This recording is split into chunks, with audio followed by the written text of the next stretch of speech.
Due to copyright, I can't publish many audiobooks on YouTube.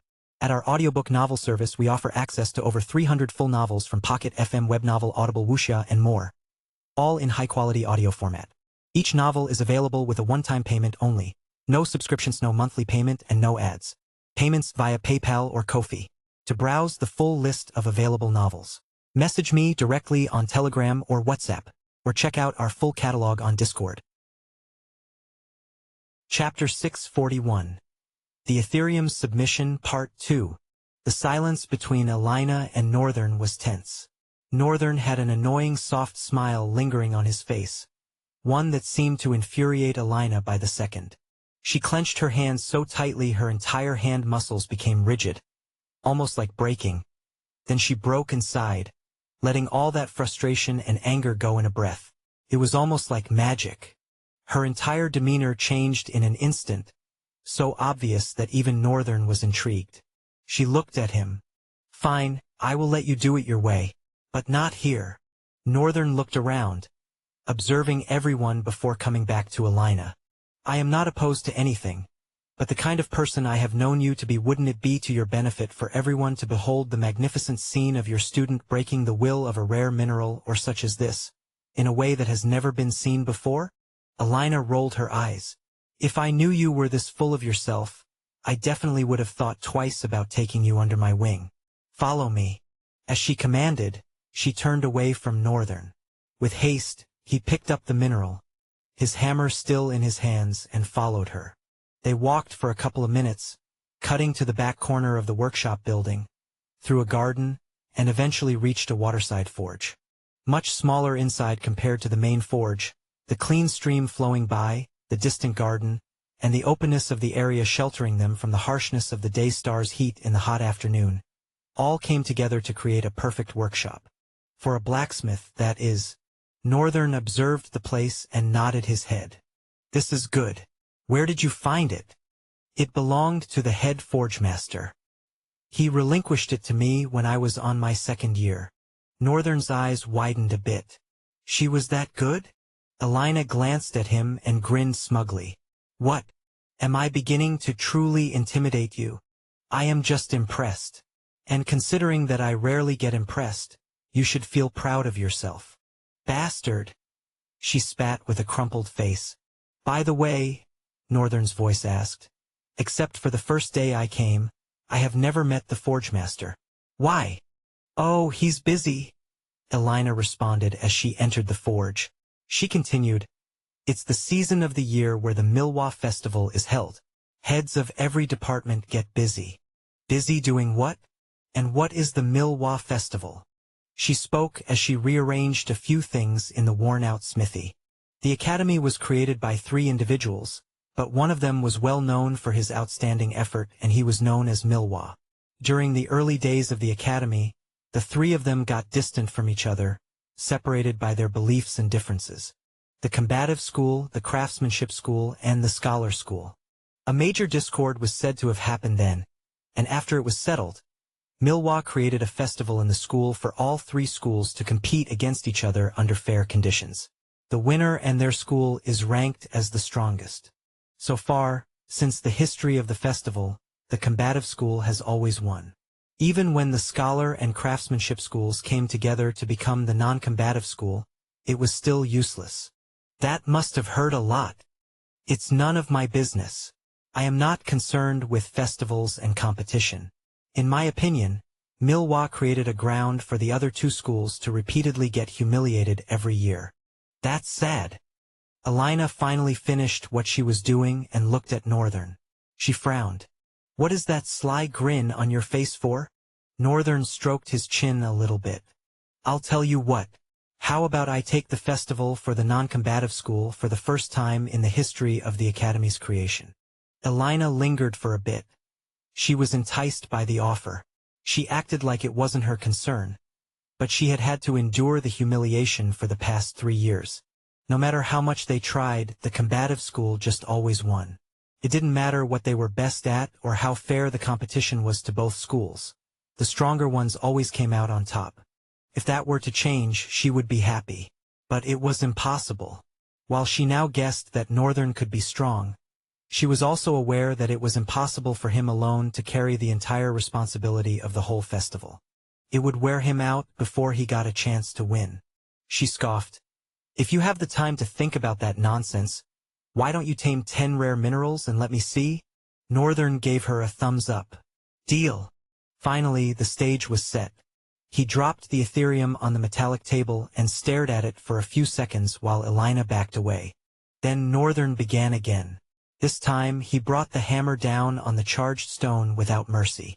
Just as a resounding clang reverberated through the serene environment, lightning whipped across the air, throwing a useless tantrum. Northern did not mind it. With the void force, it was impossible for the whips of lightning to hurt him. Although the smithy was at risk, he didn't seem to care. His hammer rang with pain in its clangor as he continued to smash the stone, each strike growing fiercer than the last. Sparks of light danced in the air like wild fireflies, illuminating the forge in dazzling flashes of blue and white. The Ethereum fought back, each blow releasing arcs of lightning that scorched the air and seared the edges of the metallic table. Yet, Northern remained steadfast, his expression calm, his movements precise. Elina crossed her arms, her skeptical gaze fixed on him. "You're going to ruin that table," she muttered, though a part of her couldn't deny the fascination building within her. The way he moved, the rhythm of his strikes, it wasn't just brute strength. There was an art to it, a method she hadn't expected. He had taken all he had been learning the past few weeks and ingrained it into every part of his body. Northern smirked without looking at her. "I'm taming the mineral, not the furniture.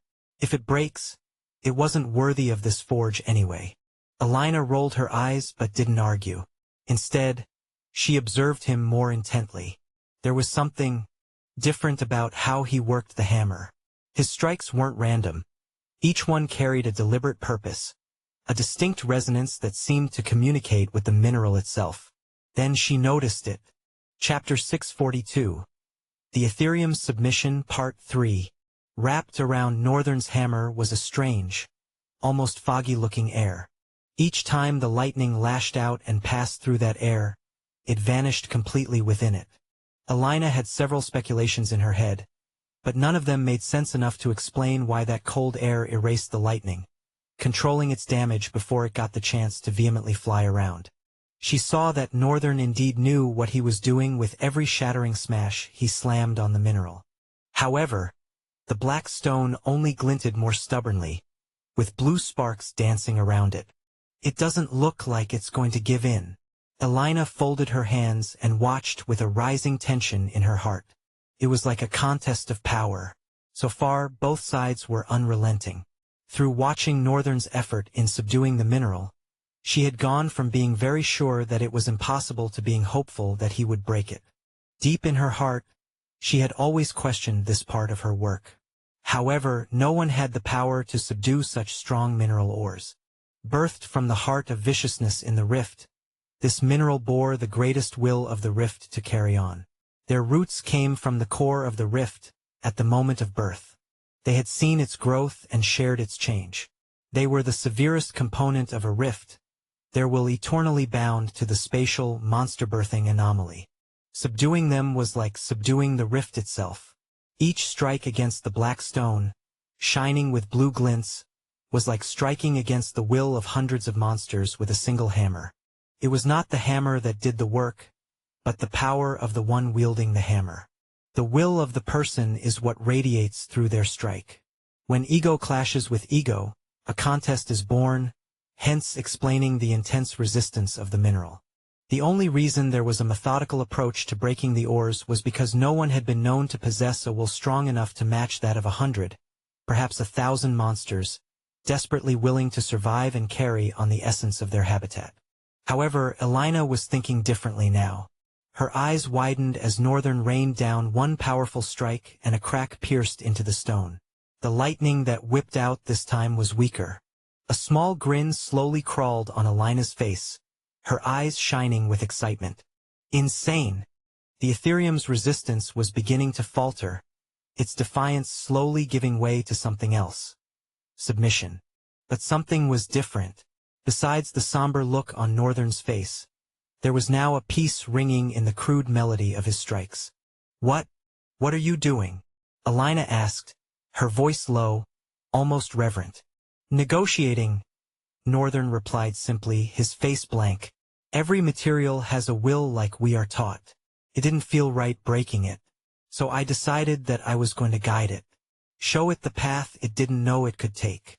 Alina's eyes narrowed. And what path is that? The path to perfection. As if to prove his point, the Ethereum began to glow. Not in anger but in harmony. The lightning that once lashed out now danced along its surface, forming intricate patterns that shimmered like alignments of stars. Northern's strikes slowed, each one deliberate and steady, shaping the mineral with a precision that bordered on the divine. The air in the forge shifted. The oppressive tension lifted, replaced by a strange, almost calming stillness. Even the stream outside seemed to quiet, as if the world itself was watching. Alina took a cautious step forward, her skepticism giving way to curiosity. How are you doing this? This isn't normal smithing. Northern finally stopped, resting the hammer on the table. He turned to her, his expression serious. It's not about the hammer, the force, or even the will. It's about understanding what you're working with. When I first start hitting, I showed it the overwhelming pressure of my will. If I wanted to outrightly crush it, I could. Being an egoistic and sentimental essence, it fought back but in a much more primal manner. It was just putting up its guard against my might. Then I had to show it that was useless also. Then it began to submit. But my will did not just sit on it. I wanted to understand it. The understanding I feel is required to be able to bring the best in the mineral. In that understanding, I am able to show it a better form of service of carrying on its will. Northern finished with a somber smile. Then he glanced at the mineral. Although I am not sure if this is the hack I need. Alina blinked, her mind racing to process his words. She had heard of ancient smiths who claimed to communicate with their materials, but she had always dismissed it as superstitious nonsense. Yet here was Northern, standing before her with a piece of Ethereum that no longer looked like a wild, untamed force of nature. It looked docile, beautiful. It's ready, Northern said, interrupting her thoughts. Ready for what? She asked, her voice barely above a whisper. Northern blinked. For what else? To be forged into a sledgehammer. Alina frowned a little. A sledgehammer? The person that placed the request did not ask for a sledgehammer. If the power of this mineral or truly wants to be seen, it has to be forged into a sledgehammer and wielded by someone whose will is as strong as his swinging power. How would you know that? Alina asked, disturbed. With a flourish, Northern lifted the glowing Ethereum from the table and held it up to the light. He smiled. Because I understand it. The patterns of lightning shimmered and swirled, forming a shape that resembled a soaring eagle, a testament to both its strength and its freedom. Alina stared, unable to hide her awe. You actually did it. You tamed it. Northern shrugged, though the pride in his eyes was unmistakable. Told you I would. Now, about that festival. Alina groaned, pinching the bridge of her nose. You're impossible. And yet, here I am, Northern replied, his grin as insufferable. Alina couldn't help but laugh, despite herself. For the first time in years, she felt a glimmer of hope. A dangerous, reckless hope. That maybe, just maybe, the tides could finally turn. Chapter 643. Introspection. The Milwa Festival. Northern had found the perfect stage for him to rise. He also suspected that he would be meeting many people from the Dark Continent, Annette at the very least. Due to the distance between the non-combative and combative schools, it was very rare for students from both institutions to cross paths during school hours. Northern had discovered that the non-combative school had an exclusive dormitory, and he had gained access because he was recommended by a high official of the academy. The dormitory he resided in was home to prestigious students, those who gained admission to the academy through high-profile recommendations. In other words, the students in Aston Tolomer dormitory were powerful individuals, each in their own league. It was a place reserved for the truest of class. No wonder I didn't find things like bullying, and everyone carefully minded their own business. The place had seemed almost too silent to be a student hall on his first night. He had even thought perhaps it was an instructor's dormitory, only to be proven wrong the next morning. And he liked staying there. It was peaceful. Bullying had been one of the things he had looked forward to when coming to the academy, but this sort of peace wasn't bad either. The one person who tried to bully him now knew his place, and the funny thing was Northern didn't even have to lift a finger to put him there. Although sometimes, Shampoo would glare with fire in his eyes when they managed to cross paths. But to Northern it was like a kitten baring its fangs. He considered it cute. After 3 rigorous weeks of training in the smithy, Elina had eventually gotten off his back. She had told him she would be traveling out of the academy for a while for an important commission. She left Northern with the assignment to create whatever weapon he deemed befitting of the Ethereum. He expressed a bit of worry but quickly detached himself. He didn't want to be too involved in others' matters anyway. But should Elina be in desperate need or danger, he wouldn't hesitate to extend a helping hand. However, right now something else needed his attention more. The Milwa Festival. Besides being an opportunity to finally harvest all the talents he'd been awaiting, Northern had gathered from various people that the festival consisted mainly of 3 parts: monster hunting, duels, skill showcasing. For the first part of the festival, students formed teams of 5, regardless of their school affiliation. The non-combative school could mix with the combative school to form a team, it didn't matter. However, whatever team they formed would be permanent throughout the festival. The duels were divided into 2 parts: the Team Royale and individual duels. The skill showcasing was self-explanatory. Each drifter would demonstrate amazing feats with their abilities. This was where the non-combative school had their best chance of winning, though they rarely did. Due to discrimination between schools and the combative school viewing the non-combative school as lesser, no one usually wanted to team up with students from the non-combative school. It didn't matter what help they could offer. The non-combative school was always ousted from the whole competition. But Northern wished for things to be different this year. No, he was sure things would be different this year. However, what bothered him slightly was that he didn't want this change to just be about him. He wanted the whole non-combative school to win every contest of the festival. The problem was how to accomplish this. Moreover, the competition was 3 weeks away. Northern wiped his face with his hands. He sighed as he finally reached the highlight of his introspection. I will figure it out somehow. For now, I have something else to do. Immediately, his body descended into his shadow and manifested in the Void Palace. Byron's white hair flowed gently beneath the eerie blue light of the exalted palace. He placed his sword on his shoulders, raising his chin at Northern. I have been waiting for quite a few minutes now, Master. I had thoughts to figure out. Byron nodded. Well then, Master, I hope you have sorted them out because this part of our training requires your mind and all of its focus. This is the true beginning of your training, the reason I have spent the past 3 weeks putting those drills in you. Northern swallowed hard. He had just eaten dinner. His stomach was a bit stuffy but not too uncomfortable. Aside from that slight discomfort, he was all right everywhere else and was, in fact, brimming with strength. He had, after all, been looking forward to this for 3 weeks. In the past 3 weeks, I have incessantly drilled you with basics in order to sharpen 3 things in you: your timing, your draw, and the single moment. Byron's tone placed a little more emphasis on the last 3 words than the rest. He explained further.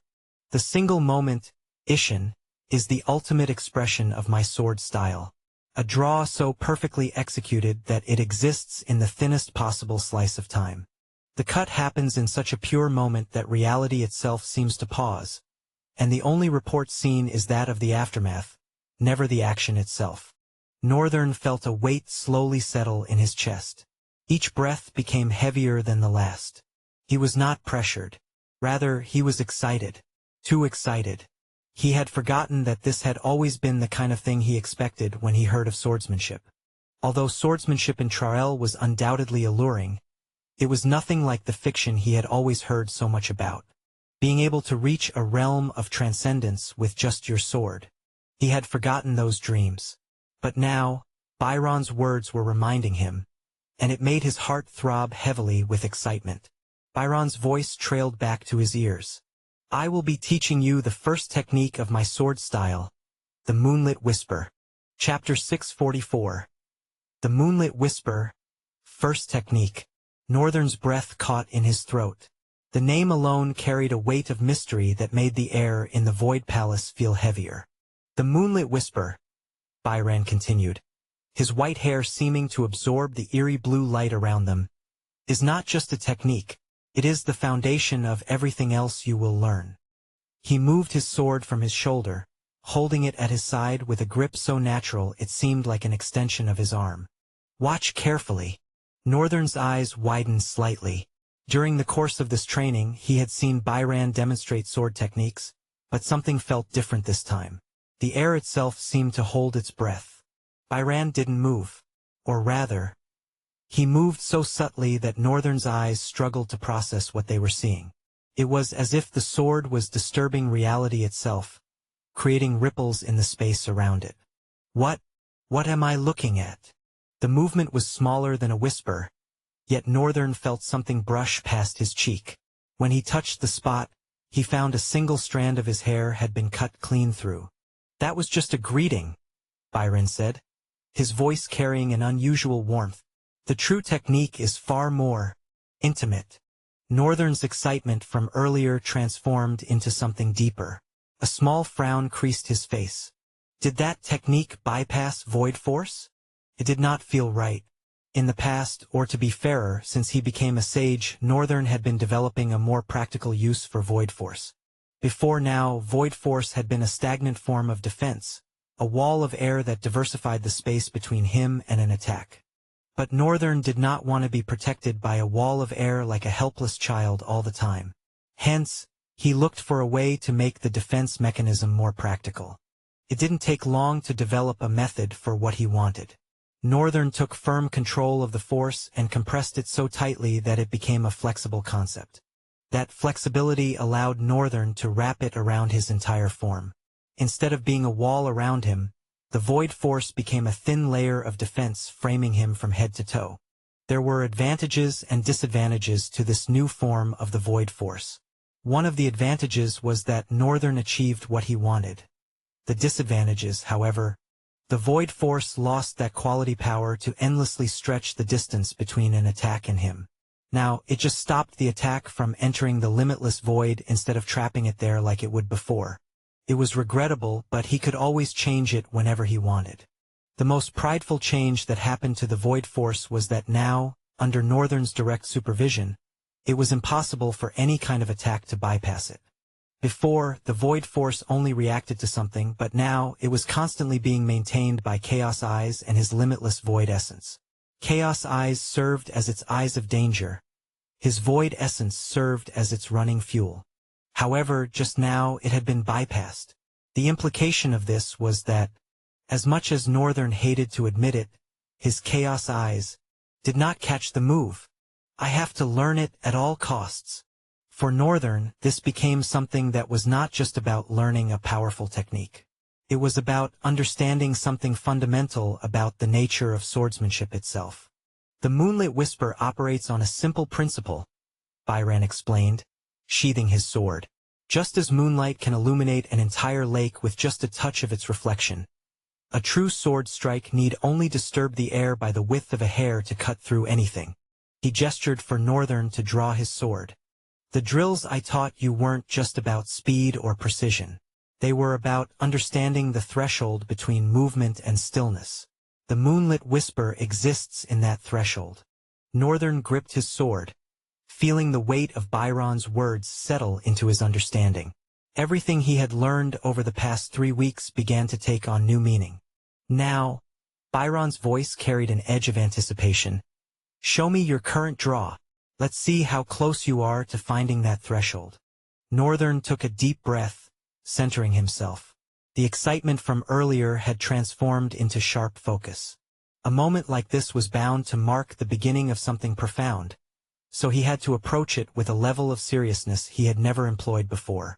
His hand rested on the hilt of stainless, and in that moment, everything he had learned about timing, about the single moment, about the perfect draw, converged into a single point of understanding.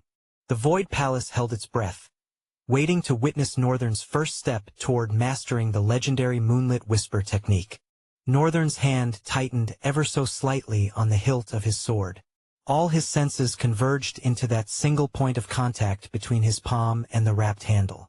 3 weeks of endless drills crystallized in his mind. The way his thumb should rest, the precise tension needed in each finger, the microscopic shift in his body weight. Everything aligned perfectly in his mind. Just like breathing. His draw was swift, precise, and by all normal standards, perfect. The odachi sang as it left its sheath, cutting through the air with deadly grace. But it wasn't enough. Again, Byron commanded, though his eyes held a glint of interest. Northern didn't hesitate. Again and again he drew his sword, each time refining the movement further. His 10th attempt was noticeably smoother than his first. His 20th showed even more improvement. By the 30th draw, something began to change. It wasn't in the speed or the precision. Those had been nearly perfect from the start. It was something else, something more fundamental.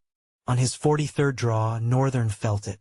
A moment of something, like his blade had touched something that wasn't quite air, wasn't quite space, but existed between the two.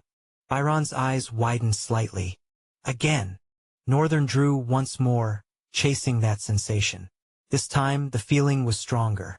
The air around his blade seemed to shiver, not from the speed of his draw, but from something else entirely. There's something here, something just beyond my grasp.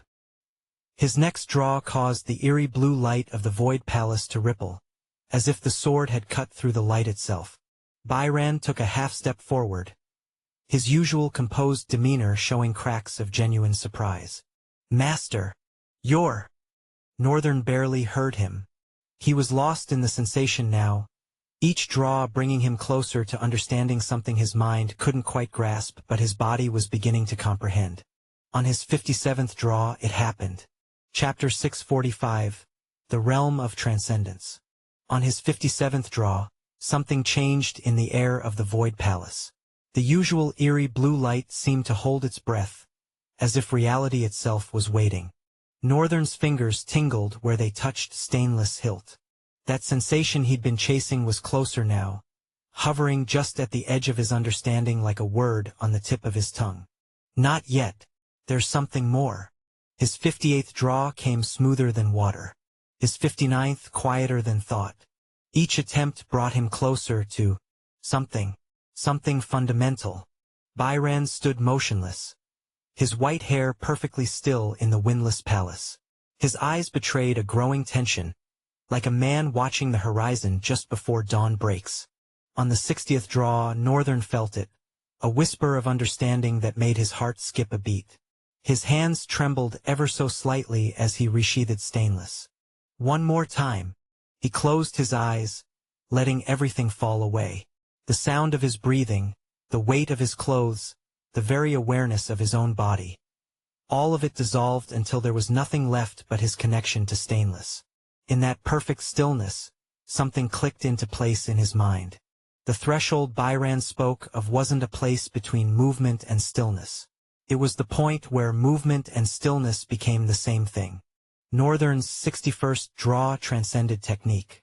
The blade didn't just cut through the air, it divided existence itself. For a fraction of a second so small it could have lived between heartbeats, reality seemed to hold two contradictory states. Stainless was simultaneously sheathed and drawn, moving and still, present and absent. A single drop of water that had been floating in the Void Palace's strange atmosphere split. Not in half, but in such a way that the separation couldn't be seen, only the aftermath of two perfectly formed drops slowly drifting apart. More importantly, Northern felt his void force ripple. Not because it had been penetrated or bypassed, but because for that infinite fraction of a second, the technique had existed in the same space as the void force itself, between reality and possibility. The silence that followed was deafening. Byron's sharp intake of breath shattered it like glass. His composed face showed something Northern had never seen before. Pure, unbridled astonishment. "Master," he whispered, and for the first time, his voice trembled slightly. That was... He trailed off, seemingly at a loss for words. His eyes kept darting between Northern's face and Stainless, as if trying to reconcile what he had just witnessed. In all my years, Byron finally managed, I have never seen anyone grasp the true nature of the moonlit whisper so quickly. But more than that. He paused, choosing his words carefully. You didn't just perform the technique. You evolved it. Northern looked down at the Odachi blade, still feeling the lingering echo of that perfect moment. He knew he hadn't mastered the technique. Far from it. But he had touched something profound, something that existed in the space between intention and action, between reality and void. And somehow he knew this was just the beginning. Again, he said quietly, his voice carrying the weight of someone who had glimpsed something eternal. The Void Palace settled into a rhythm of draws and sheaths, each one bringing Northern closer to understanding the true nature of the moonlit whisper. Northern took no breaks, continuing to draw his sword. With each draw, Byron's expression grew more complex, mixing pride with something that might have been concern. Time stretched on, yet Northern's determination remained unshaken. Each draw that followed his momentary transcendence fell short of that perfect threshold he had touched.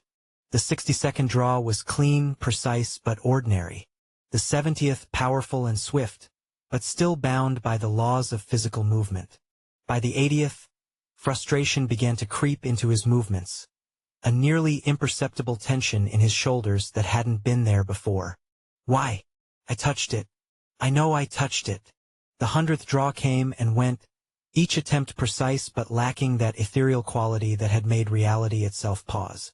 Byron watched silently, noting how his master's technically perfect draws seemed to chase that singular moment like a man trying to catch his own shadow. Each attempt was flawless in execution, yet somehow further from that brief glimpse of transcendence. Master! Byron finally spoke, his voice gentle. Perhaps we should. No. Northern's response was quiet but absolute. His eyes remained fixed on Stainless, searching for something in its metallic surface. I felt it. I know it's there. The 120th draw sang through the air, creating a perfect arc that would have impressed any swordsman in existence. But Northern's slight frown deepened. It wasn't enough. It wasn't even close to what he had touched before. Each subsequent draw became an exercise in growing frustration, hidden beneath a mask of perfect technique.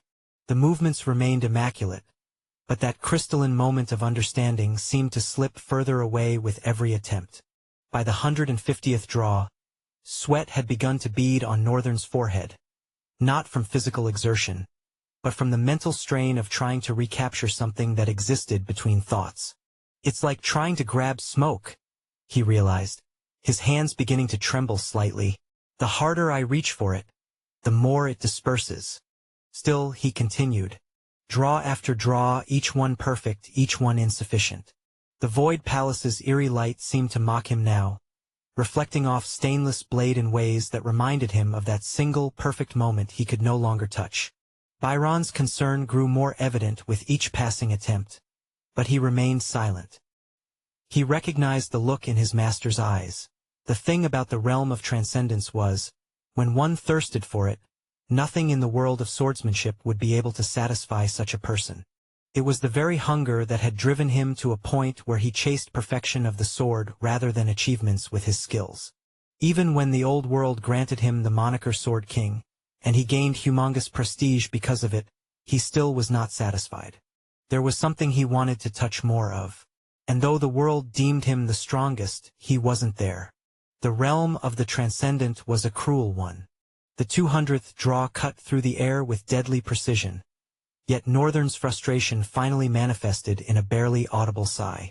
The perfect moment he had touched remained stubbornly out of reach, like a dream that fades upon waking, leaving only the certainty that something profound had been briefly understood. And still, Northern's hand returned to Stainless hilt, ready for another attempt. Chapter 646. Hunger. That particular day had left Northern hungry for more. The rate and seriousness with which he approached his training changed tremendously. What he had experienced was the first technique of the moonlit whisper style, ripple cut. However, since that flawless execution that granted him a glimpse into the transcendent realm, he had continued to chase the feeling again. So far, it only looked like Northern was chasing his own tail. Byron explained to him how perfectly he could already execute the first technique, but even during the explanation, he knew Northern wasn't going to listen. Hence, he said all he needed to say briefly but convincingly. As expected, it had little to no effect. Northern just relapsed for a few hours, and the next day after coming back from school, he picked up the tempo again. At that point, Byron knew there was nothing he could do to stop Northern. But at the very least, he would be there to protect Northern from walking into his own downfall in his stubborn attempt to look into the realm of transcendence again, perhaps even dwell there. The morning was cold, colder than usual. The sun still hadn't gained the strength to show up, yet Northern was already in the Void Palace. His routine had become almost mechanical: school, Void Palace, sleep if he slept at all. The glimpse of that transcendent realm had become an obsession that consumed his thoughts. Just one more time. The phrase had become a mantra, repeating in his mind with each draw of stainless. The Odachi's blade caught the palace's ethereal light, creating patterns that seemed to mock his efforts. 327. 328. 329. Northern had started counting his draws again, hoping that perhaps understanding the numerical progression would reveal some pattern, some key to unlocking that elusive state he had touched once before. Byron stood at his usual post, his white hair ghostly in the palace's light. His eyes held a complexity of emotions: pride at his master's dedication, deep concern for his growing obsession, and something else, something that might have been recognition. "Master," Byron's voice cut through the rhythm of draws, "perhaps we should discuss the second." "No." Northern's response was immediate, his eyes never leaving stainless blade. "Not yet." The void servant fell silent, watching as Northern continued his relentless pursuit. Each draw was technically perfect, better than perfect even. They had evolved beyond mere technique into something that should have been impossible for someone who had only been training for weeks. Yet Northern saw only failure in each attempt. His draws had become faster, more precise, more powerful. Any other swordsman would have been ecstatic at such progress. But for Northern, each improvement only highlighted how far he remained from that singular moment of transcendence. "You know, Master," Byron spoke again, his voice careful, measured. "Sometimes the hardest part of mastering a technique is accepting that it masters you in return." Northern's hands paused on stainless hilt, the words finding purchase in his mind despite his resistance. "The moonlit whisper isn't just about the cut," Byron continued, seeing the slight crack in Northern's concentration. "It's about understanding that some moments can't be forced, only invited." For the first time in days, Northern turned to look at his servant fully.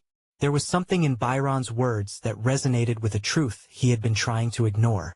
But before he could properly process this insight, his hands were already moving again, drawing stainless in another attempt to touch that unreachable realm. The Void Palace's light seemed to dim slightly, as if sighing at its master's unwavering stubbornness. And somewhere in the shadows, Byron watched, wondering how long it would take for Northern to understand that some transcendent moments couldn't be captured. They could only be experienced when they chose to reveal themselves. But for now, the sound of steel sliding against scabbard continued to echo through the palace, marking time in the rhythm of Northern's relentless pursuit of perfection. At least until a sudden disturbance made Northern pause. Byron didn't think he would ever be joyful at the thought of his master being distracted during training. "Someone is knocking on my door," Northern muttered with a slight frown. The frown was from surprise. In the dormitory, he moved with no one, talked to no one, and had been absolutely fine on his own. So who would have the audacity to knock on his door? Could it be a mistake? Northern held the Odachi's hilt again, thinking the person might turn away. However, just at that moment he heard the knock again. "Looks like the person is sure they're at the right place." He sighed and shimmered out of appearance. Byron wiped sweat from his forehead and shook his head in worry. Just beside him, Revant appeared and said, "Why wear that lame sign of exasperation? Our master seeks perfection and will stop at nothing to get it." Byron cocked his head to the side, his gaze holding a mixture of disdain and dismissiveness towards Revant as he walked away. Revant frowned sternly. "I do not like the look on your face." He followed Byron, who just threw a dismissing wave at him and went on without looking back.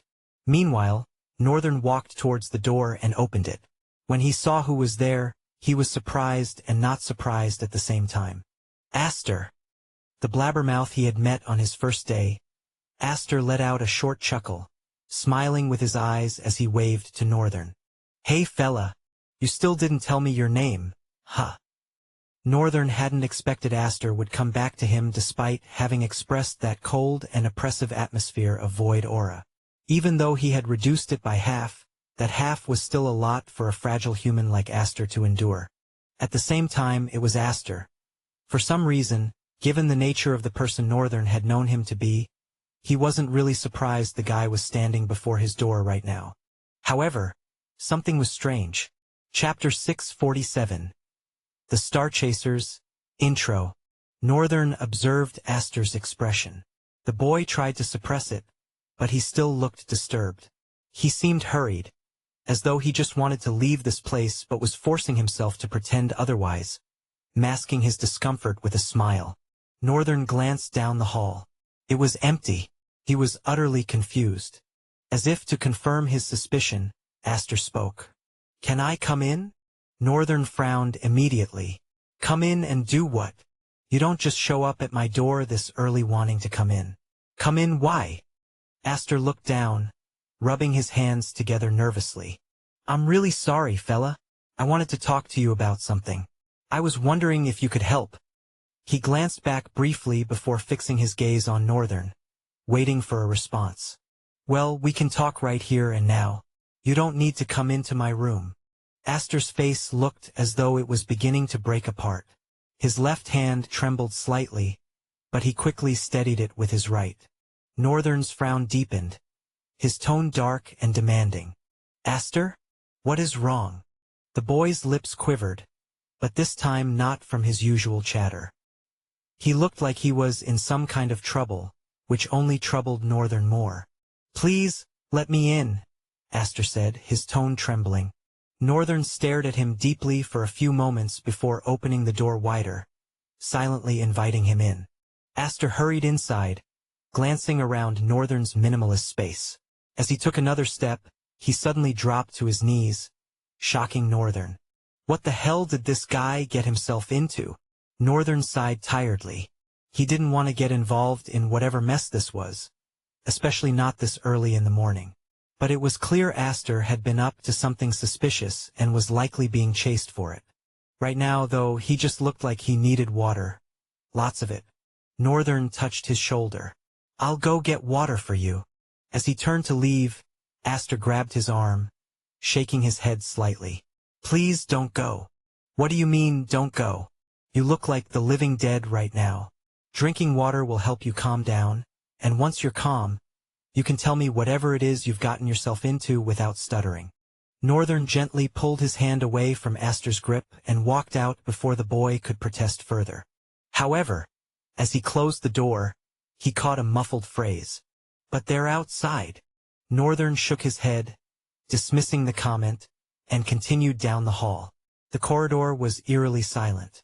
It was barely 7 in the morning. Most students were likely just waking up, preparing for their day.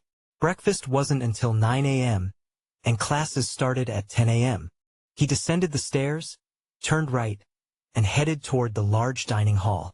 At the back wall stood a vending machine-like contraption, which accepted 1 taeli per bottle of water. It reminded Northern of vending machines from his own world, but here it was called a water letter. I guess it's called that because it lets you get water when you pay. This particular machine only dispensed bottled water, though other machines throughout the academy offered sweet drinks. The juice letter was one such option. Northern retrieved a bottle from the machine, flipping it playfully in his hand before catching it. As he turned to leave, he paused, his head snapping up calmly. A second later, the sound of footsteps reached his ears. Slowly, two individuals entered the dining hall. Their outfits were unlike the school's standard attire. Instead, they wore black uniforms with golden buttons, resembling ceremonial military outfits, except they lacked caps. One had maroon hair and intense blue eyes, while the other had a buzz cut and eyes so small it was hard to discern their color. "Who are you, and what are you doing walking around at a time like this?" the buzz-cut boy asked, his tone thick and meant to intimidate. Northern frowned but replied casually, raising the water bottle. "Getting water? Didn't you get the notice? There's a curfew in place. No movement from 10 p.m. yesterday to 10 a.m. today," the maroon-haired boy explained. Northern noted his tone wasn't offensive and appreciated the courtesy. "Why are we wasting time here? If he didn't get the notice, then he must be one of them," the buzz-cut boy's gruff voice boomed, offsetting Northern's composure. The larger boy took a step closer, clenching his fists as though preparing to subdue Northern. Northern, however, stood silently, his expression blank as he observed them. "Stop it, Schneider," the maroon-haired boy commanded. Schneider released his clenched fists, straightening his posture, but his fiery gaze remained fixed on Northern. Northern, on the other hand, now observed them with a look of predatory curiosity, as though he'd found a new toy to add to his collection. "Everyone in this dormitory is a privileged student," the maroon-haired boy began. "I hear Professor Heimberger has a privileged student here." He stared at Northern intently. "I hear he has black hair and ocean blue eyes. I also hear he loves to act on his own and do whatever he pleases. You're seriously backing off because of that old professor? What if he's behind them?" Schneider retorted. The maroon-haired boy's calm expression sharpened, his piercing gaze silencing Schneider. I'm sorry," Schneider mumbled, backing down. "Professor Heimberger is one of the Academy's most respected officials. Any student he recommends should be treated with utmost respect. Besides, I hear the student has only been here for 3 weeks. There's no way he's involved." The maroon-haired boy turned back to Northern, speaking directly. "I apologize for the inconvenience. These are dark times at the Academy, and we in the disciplinary committee are doing our best to maintain order. If you notice anything strange, report it to us at Stanley Bradyon Hall in the main school." With a flicker of something dangerous in his blue eyes, the maroon-haired boy studied Northern briefly before turning away. "Let's go, Schneider." Schneider shot Northern one last angry glare before hurrying after his partner. Northern stared at the water bottle in his hands, a grin spreading across his face. Oh, this just got very interesting. Now I'm very curious about what that damned blabbermouth did." Chapter 648. The Service of Vengeance. Northern returned to his room and tossed a bottle of water to Astor before dragging a chair out from the table and sitting on it, folding his arms. The blabbermouth gulped down the water in one go, not even pausing for a breath. Afterward, he crumpled the noisy plastic bottle and panted heavily. "Thank you very much, fella. I really needed that." Now that Northern was back, Astor seemed slightly less distressed, though far from being at ease. "My name is Lael." Silent seconds passed between them before Astor chuckled nervously. Oh, I see. Thank you for giving me your name. You have a great name." Northern's unchanging expression quickly killed Astor's forced cheerfulness. The boy shivered slightly under the weight of Northern's gloomy blue gaze. Northern stayed silent. The room grew deathly quiet, the only sound being Astor's erratic breathing. Embarrassed, Astor tried to steady his breath. He succeeded for a moment, but Northern's silence only intensified the pressure building inside him. Finally, Northern broke the silence. "So, Astor, why were you being chased by the disciplinary committee? And don't you dare lie to me. What did you do? Or better yet, what did you guys do?" Northern's emphasis on guys wasn't accidental. The big guy from earlier had mentioned them, and from Astor's urgent approach, Northern deduced the boy had come to him out of sheer desperation. This likely meant Astor had narrowly escaped some tight situation and couldn't risk returning to his own room, knowing full well he was being hunted. Whatever they had done must have been insane, something significant enough to warrant a curfew imposed by the disciplinary committee. Northern couldn't help but feel a rising thrill. He was certain this was going to be an interesting story, although deep down he prayed it wouldn't disappoint him. Astor hesitated, clenching his fists as he steadied himself. Finally, his voice broke through, low and gruff with fatigue. "This is a top secret.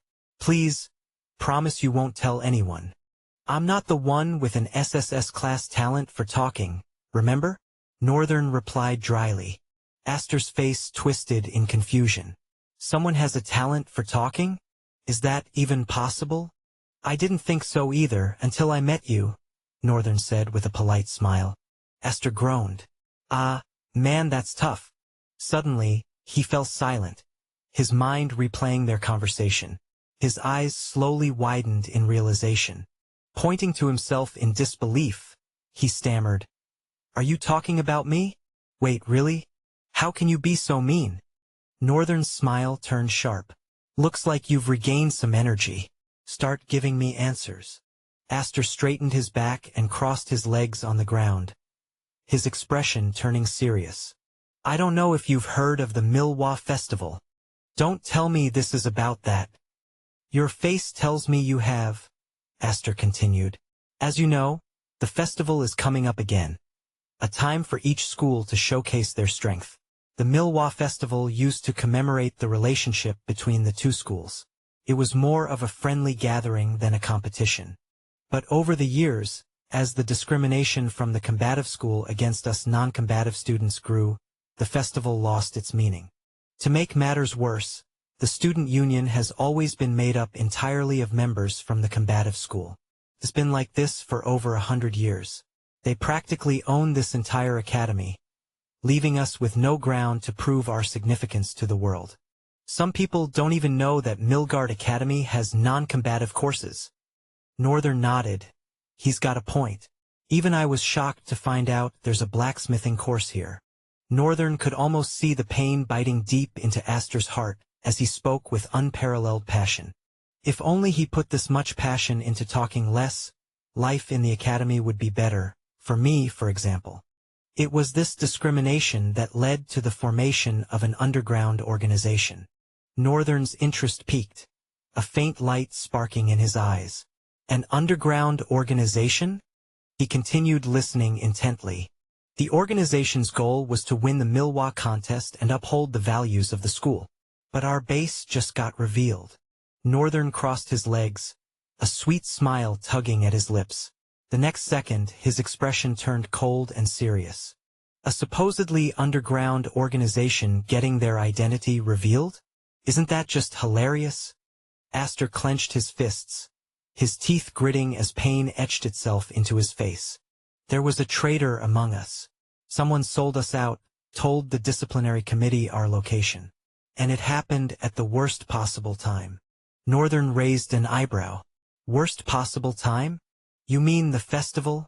"No," Astor replied, his usually unserious demeanor replaced by a stern look. "The organization was about to push for a motion for the entire non-combative school." Northern tilted his head. "What motion?" "The motion to establish our own student union authority. This would give us a platform to fight for our significance openly." "I see. That way, the organization wouldn't need to operate in the shadows anymore, and the fight against discrimination could become official," Northern surmised. "Exactly. But before we could proceed, the disciplinary committee came after us. Their excuse? Eradicating a gang of school bullies spreading violence in the academy." Astor's chest heaved with anger as he spoke, his breaths labored. "Well, it looks like you guys got yourselves into a lot of trouble. Let me guess, your underground organization was purged overnight? Against the combative school and the disciplinary committee, you probably stood no chance." Astor bit his lip, his gaze fixed on the wooden floor in shame. Northern leaned back, his grin widening in amusement. "Well, this isn't entirely disappointing. And as luck would have it, I just happen to be in need of a few people. He stood, raising his chin with a mischievous glint in his eyes. Hey, Aster. The boy looked up at him. Do you want vengeance? Aster's eyes widened in confusion. Vengeance? How could he even think about vengeance when he stood no chance against a school that trained the best drifters in the Central Plains, and possibly the entire world? Yet something about the air around Northern compelled him to dare. I can see doubt and faint faith in your soul, Northern said, his voice low and steady. You'll have to trust me on this, Aster. Northern bent down, placing a firm hand on Aster's shoulder. He smiled. I can help you become powerful enough to achieve your vengeance. All you have to do is work for me. Stars lit up in Aster's eyes. You'll help me? He whispered. Yes, but remember, there's always a price to pay. I don't care about the price. Please help me grow stronger. I want to destroy the combative school and the disciplinary committee. Satisfied, Northern gazed down at Aster, a dangerous light glimmering in his ocean blue eyes. Now that's more like it. Chapter 649. Forging his plans. There were a number of things Northern had not began to explore about DIY, not because he couldn't but because he didn't want to. At first, his plan for that certain feature of the system was to use his to create an undefeatable arsenal of void summons. It was the reason that, alongside what he would be able to accomplish with Soul Forge, Northern was confident in the now seemingly 1,000 ways for him to get stronger.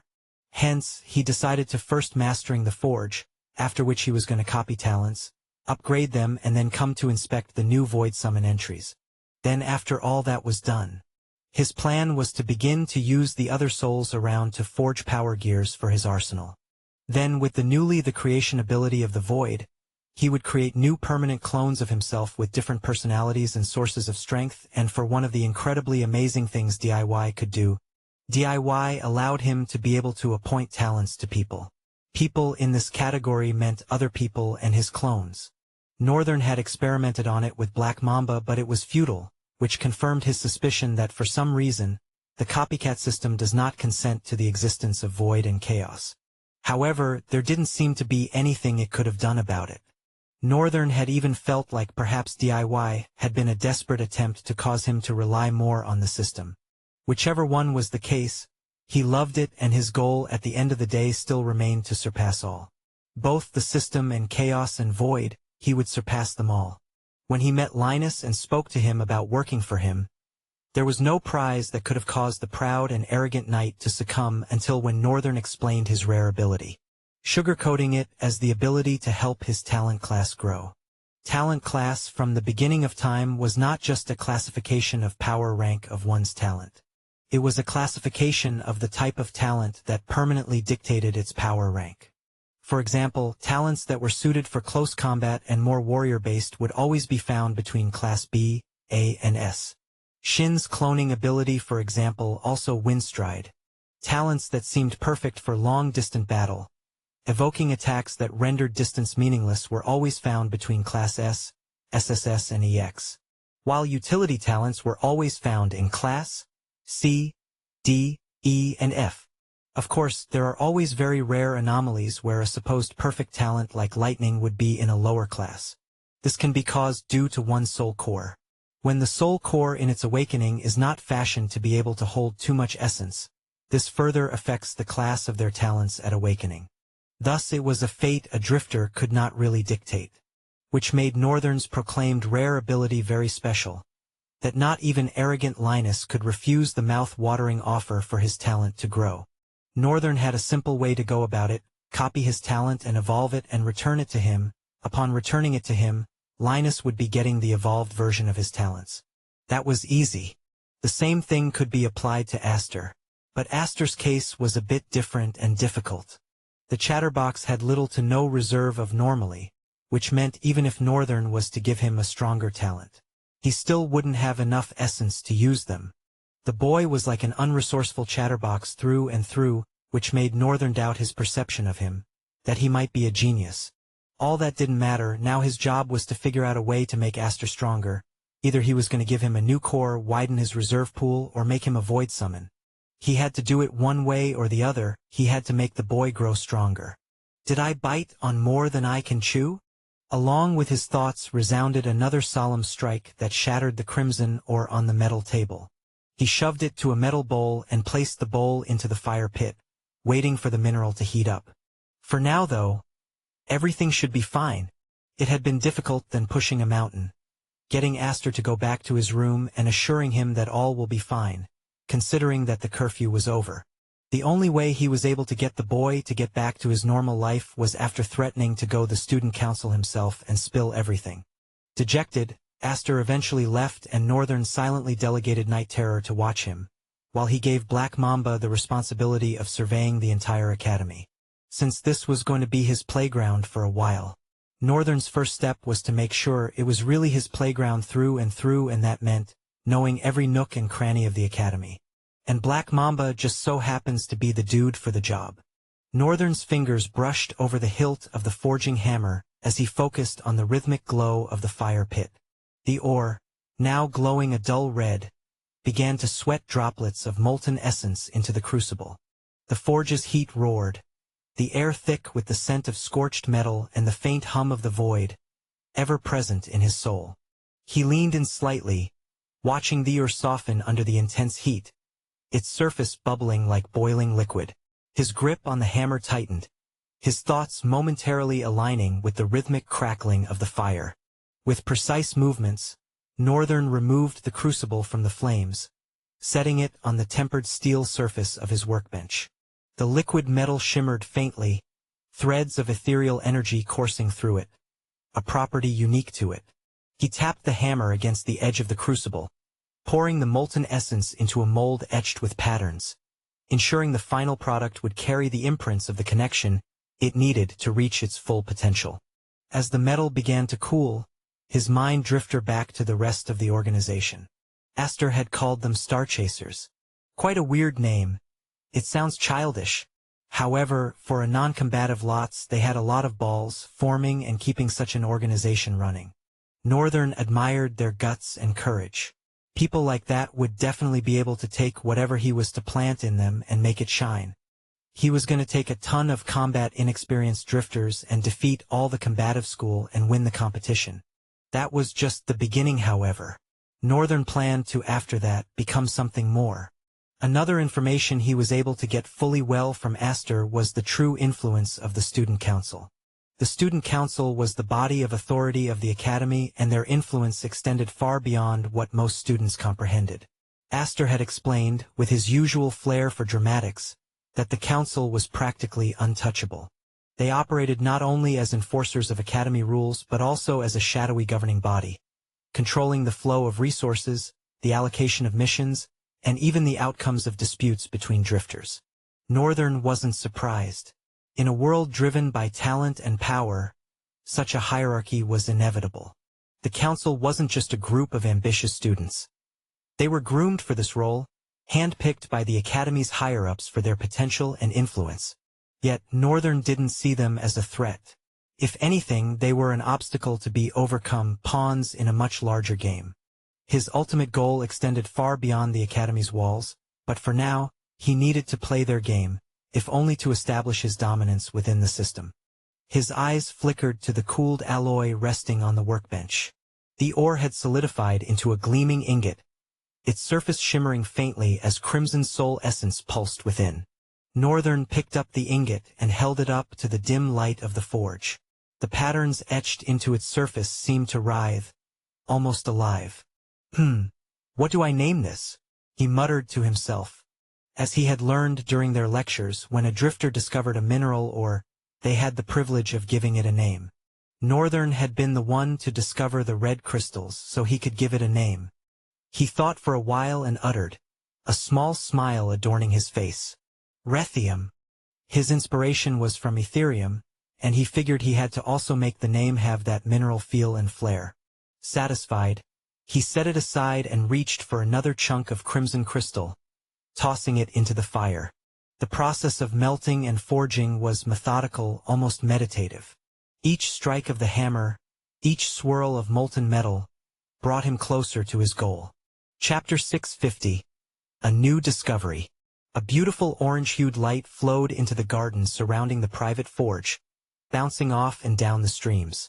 Northern was still keeping at his work. He had already refined a lot of rethium.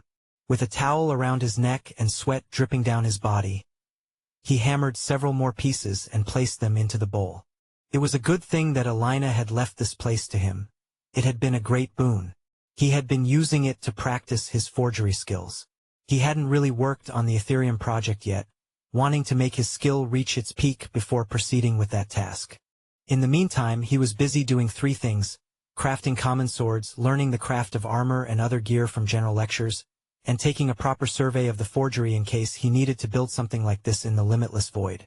Would it even be possible? Northern was sure transporting physical things into the limitless void was possible. Now, building an entire edifice from scratch was a different ball game entirely. He couldn't say anything for certain, but 60% probability leaned towards its possibility, with 40 against it. The rhythmic pounding of the hammer echoed through the forge as Northern shaped the molten metal into another ingot. The fire roared, casting flickering shadows across the walls, and the hum of soul essence filled the air like a low, ominous chant. His gaze suddenly flickered and he paused. Then he turned around, looking left and right with both his heightened spatial awareness and his eyes. "Show yourself, Black Mamba." A shadow on the ground that no one would have noticed slowly rose, forming into a black humanoid. Black Mamba lingered for a couple of seconds, then tried to open his mouth. Big, maze, wide, underground, level, deep. Another thing the Void Summon had been trying so hard at was speech. Ever since Byran joined their ranks, he had endlessly chattered with everyone. Since then, Northern had observed Black Mamba trying harder at speech learning. This particular Void Summon's uniqueness lay in its ability to learn, usually at a ratio beyond normal. Black Mamba was slowly getting accustomed to using speech, and it fascinated Northern. He looked forward to the creature's growth like a father anticipating the growth of his son. Black Mamba, however, had a long way to go before he could be fully understood when speaking the language of Trial. "For now, how about we speak the normal way?" Northern said encouragingly. The Void Summon looked like the flames of his spirit had been put out for a second. Then his eyes gained their light again and he began to demonstrate this time with his hands and expressions. Northern paid rapt attention to every single thing the Void Summon demonstrated. As he did, a dark and foreboding frown slowly creased his brows. He had a very grim expression on his face, and nothing in Black Mamba's message seemed to be good. After the creature was done, he finally dropped his hands and bowed to his master. Northern waved him away. "You can return." Immediately, Black Mamba dissolved into the shadows and vanished completely. Northern, however, still had that grim look on his face. He found the nearest stool and sat on it, worry climbing his face with rapacious hunger. He rubbed his chin, slowly thinking. The conclusion of the news that Black Mamba had brought was one that put Northern in a very confused state. The presence of monsters in the academy. Although he had felt it too during his first days at the school, he had thought it was just the academy. Surely they would have a few captured monsters that the students could use for real practical combat. However, what Black Mamba had reported was different. Northern leaned his head down, the question hanging heavily in his mind. What is a dungeon full of monsters doing underneath the academy? Black Mamba had reported that the academy was very vast. Its buildings were large and shiny, glassy and beautiful. The Void Summon might not have used those exact words, but that was the impression Northern got from the scale of the creature's demonstration. Northern let out a slow breath, the rhythmic pounding of his heartbeat matching the echo of the hammer strikes still lingering in his ears. He rested his elbows on his knees, his fingers laced tightly together as his mind raced. A dungeon full of monsters beneath the academy? That wasn't just an anomaly, it was a dangerous secret. Dungeons weren't something that could just exist in this world. Northern had never even heard about their existence. There were catacombs, caves, and labyrinthine plains, but a dungeon had never been heard of, not to speak of one that held monsters according to levels.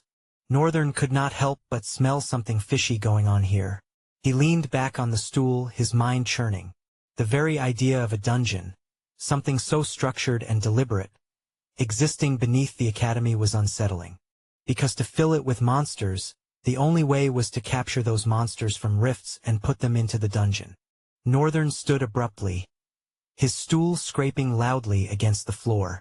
His gaze fell to the dark corner where Black Mamba had disappeared. Could he have been mistaken? He didn't believe so.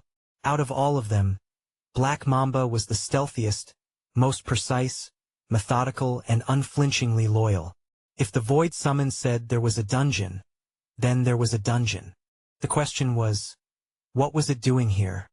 He began pacing the forge, his steps measured but restless. Wait! Northern's mind suddenly raced back to the events of the Dark Continent. The little he had managed to find out about rift appearances being manipulated. Ah! Something like a pale realization settled on his face. If that was the case and Ruffsburg really had the power to summon rifts, then could it be that in those dungeons were several rifts that monsters spawned endlessly from? Chapter 651. The Strange Girl, Part 1. Everything suddenly started to make more sense to Northern. He now understood how exactly Ruffsburg had expected his plan for strength to work. If there was a dungeon beneath the academy, then that meant there were stronger and more dangerous rifts below at lower levels. And those were what Ruffsburg was probably fighting right now to get strong and become a luminary. In essence, that was his closed solitary training. The populace probably thought the old man was locked up somewhere absorbing an endless amount of cores. But no, Ruffsburg right now was vehemently fighting for his life. Every second, perhaps on the brink of losing it, but at the end of each second that he survived, he was getting stronger than a moment ago. It was insane, and it took a mentally deranged person to develop and commit themselves to a plan like that. Yeah, right now, I know only 2 people who would dare to do something like that. Ruffsburg is one of them. Northern chuckled shortly.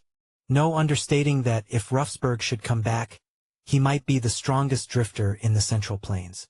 Northern wanted to say in the world, but information didn't flow freely among other continents, so it was difficult to know how strong they were on the other side. Also, there was an underworld, although not confirmed yet. Tyrants and origins might live there, and even if they didn't, Northern was sure there were more people on the level of Sura or even stronger. People like that could probably one-shot the whole of Central Plains. Sucks for them that I exist, though. A wicked glint appeared in his eyes. Anyone who wanted to raise the Central Plains to the ground would have to raise him too. And he was not going to let himself be easily raised. Without even asking, it seemed like the Central Plains had gotten themselves a darkly powerful guardian angel or devil. And not even one of them appreciated it. Those ungrateful bastards. Northern's thoughts went silent as he looked over the whole thing to find something he might have missed. He knew he wanted to think about something else but had forgotten. Ah, yes, I remember. The creation of the dungeons could not have started with Ruffsburg. What Northern meant was that, according to the popular history of the Academy, it was created 300 years ago. And recently he had found out that Milwa, the first principal of the Academy, created it with his friends. Those 2 friends, however, he did not know. What he did know was that Milwa had to be at the center of it. If the Academy started with Milwa, then it was possible that the dungeon, the idea to get stronger through fighting rifts alone, must not have been Ruffsburg's to begin with. So, he wasn't the original mentally derailed dude. However, Milwa must have left off at a point that made it easy for Ruffsburg to continue. Or did he become successful and eventually die? No. I don't think so. If Milwa had become a luminary, the world would have recorded it. But no one mentioned him as a luminary. The last luminary was from 500 years ago. Ah, I definitely need to find out more about this. I guess it's time for me to go to the main library. The main library was located in the main school. The place was one of the reasons Northern had come to the Academy. He had before decided to tackle things one after the other, but this discovery about a dungeon in the underground of the Academy changed everything. The possibility of the Academy founder being a part of this, the very reason for why the Academy could have been created, and even down to the sea of red clouds. Northern could feel something dangerous looming at the bottom of all these secrets. This was why he needed to go to the library. He didn't just want to speculate. He wanted to be sure what he was saying. And for him to be sure, he needed to grapple with history as hard as he could. He sighed tiredly and looked at the rest of the red crystal. I guess I will have to set this aside for a while. Northern looked outside. The afternoon was getting late, but it was still until 6 p.m. before school closed fully. He glanced at the day star and watched how the shadows of the nearby plants subtly shifted. It was an old trick to tell time he had learned from his old world, and gladly the same principles still applied here. It was one of the very few similarities Trial and Earth had. He slowly pulled off his shirt, revealing his perfectly aligned body. At that moment, a sudden yelp entered Northern's ears. Frowning, he turned around to the other side of the stream, beyond the garden, and narrowed his eyes. "Who's there? Show yourself this instant." Northern's voice rang with terror. He had not perceived anyone with his perfect spatial awareness until the person had made a sound. He didn't even know that anyone was there. Slowly, from behind the tall flowery grass, the figure shifted out. The first thing that caught Northern's attention was the white hair that seemed to blindingly shine beneath the rays of the day star. Snow-white hair that fell just to the shoulders, framing childish and almost aloof facial features. His frown deepened. "Who are you and what are you doing here?" His voice loudly traveled across the stream and reached her with no problem. The lady blinked her pale blue eyes, so aloof that the words had passed her without her realizing. Her focus instead was stuck on Northern's body. Northern suddenly frowned and stepped back, but before he could finish the step, the lady's index finger was already slightly touching his abs. "How do you get a body like this?" Before even minding the question, Northern's mind flared at something else entirely. What just happened now? Chapter 652. The Strange Girl, Part 2. Creasing his forehead into a grim frown, Northern used a finger to push the girl's head, shoving her backward in an ungentlemanly manner. The girl looked like she was naturally a blank person, almost like a robot. There was something about her that screamed Raven. They did not have the same hair. Neither did they have the same eyes or body structure or even height. Raven was more womanly. I can't believe I am calling her womanly right now. This girl, however, looked childish and did not look as cold as Raven always did. She also looked too innocent to be compared to Raven. What she truly radiated was unannounced strength. There was an aura that shrouded her in an atmosphere of power. Just like how her speed had surpassed his eyes. Maybe he was a bit distracted, so he didn't see when she moved. However, she had been standing there the whole time, and he did not even sense her presence. There was no mistaking it. The girl was strong. She wore the white uniform of the combative school, so Northern already knew where she came from. The question, however, was what she was doing here in the non-combative school, much more in Alina's private smithy. "Who are you? And what are you doing here?" Northern's tone this time dripped with venom. The girl looked more intensely at Northern and cocked her head left, like a cute white puppy, then right again. Finally, words came out of her small mouth. "You have a nice body." "Yeah, thank you. But why is a combative school student here in the non-combative school?" She could feel Northern's tone laced with malice. She responded, her voice soft and unaffected by the intimidation in his voice. "I got lost, looking for macho men." She pointed to him, her eyes void of any light at all. "You are no macho man, but your body, I like it." Northern contorted his face in disgust. "Who the hell is this supposed to be? Is this how people from that school are? Nasty and disrespectful?" She looked like she was 13. Northern was sure he was old enough to be her elder brother, and yet here she was admiring him. Maybe she was one of those noble children who had been spoiled, so they went around thinking they could just have anything they wanted, including men. He looked down at his body, irritated at the point she had touched. "Crap, I hate being touched. I think I am going to have to take my bath twice." He didn't know when it came about, but as Northern's body began to change, getting touched by anyone at all, especially his bare body, left him utterly disoriented and irritated.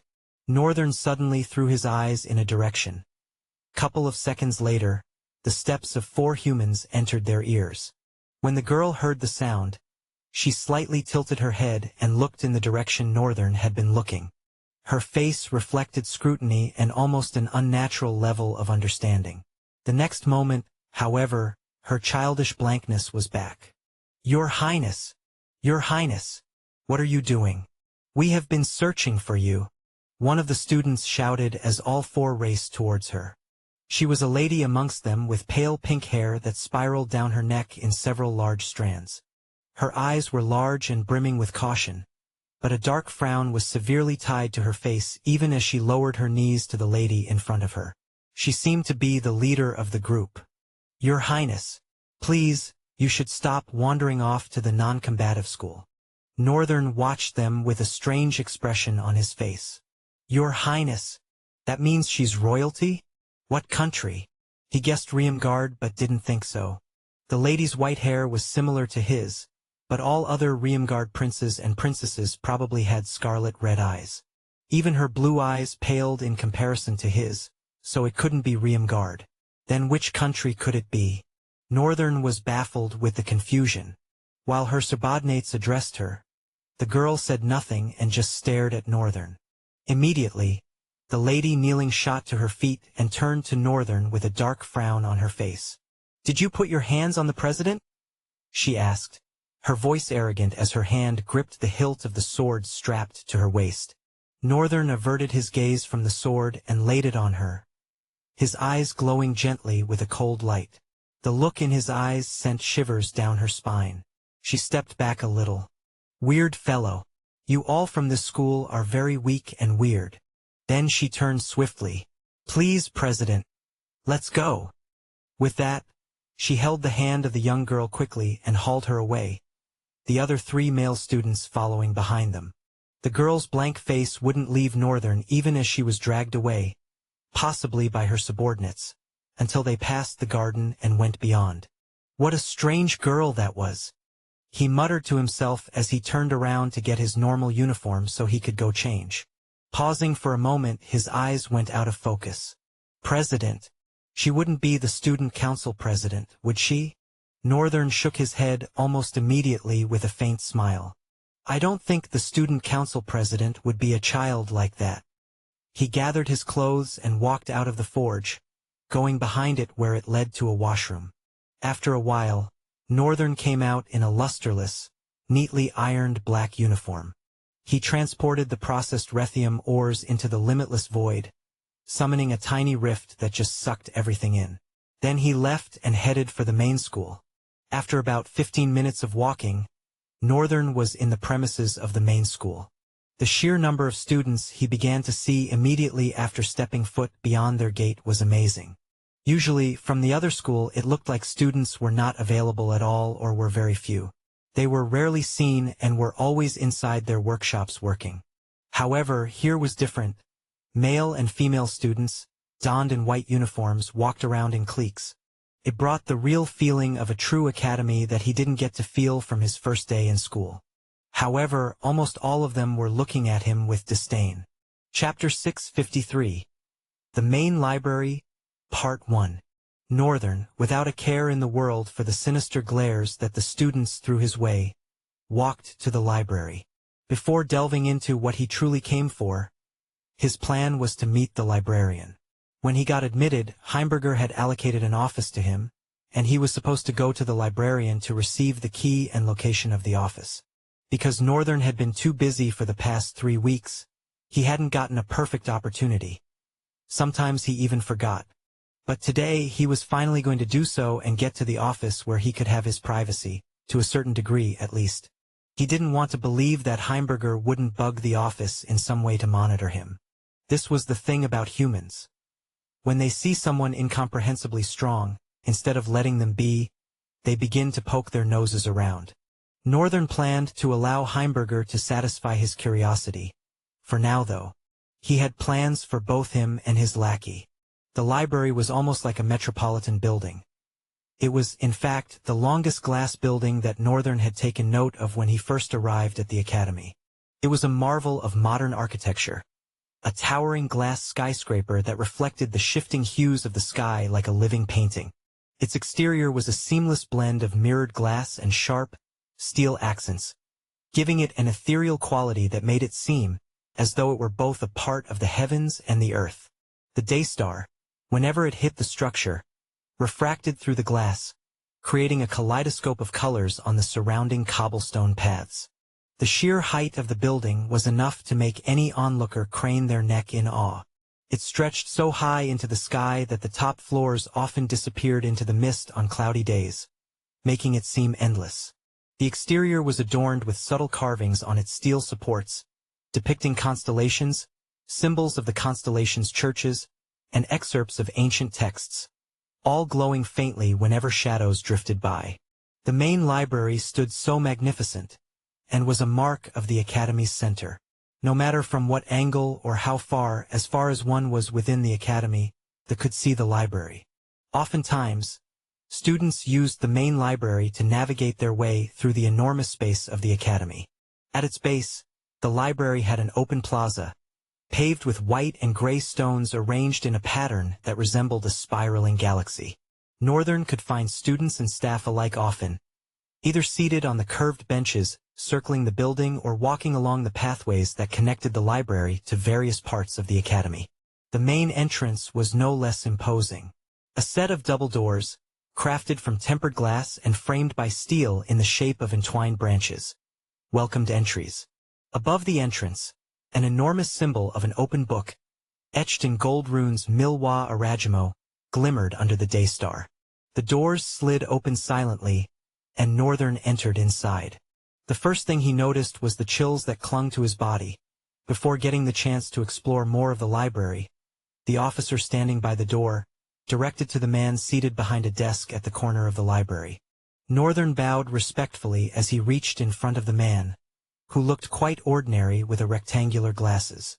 He asked, "Are you the librarian?" The man looked at him, his face solemn. "I am the librarian for the first floor. Each floor in the library has its own librarian." The man paused and observed him. "I can't remember the last time I saw someone from the non-combative school around here. Is this your first time?" Northern nodded. "Yes, it is. Is there a problem?" His expression oozed a slight pressure. No son. "There is no problem. Everyone combative, non-combative alike is welcomed at the library." The man packed up a few open books and shifted his chair. Standing up, he smiled and said to Northern, "Shall I give you a short tour of the library since it's your first time here?" Northern studied the librarian for a moment, his demeanor calm but alert.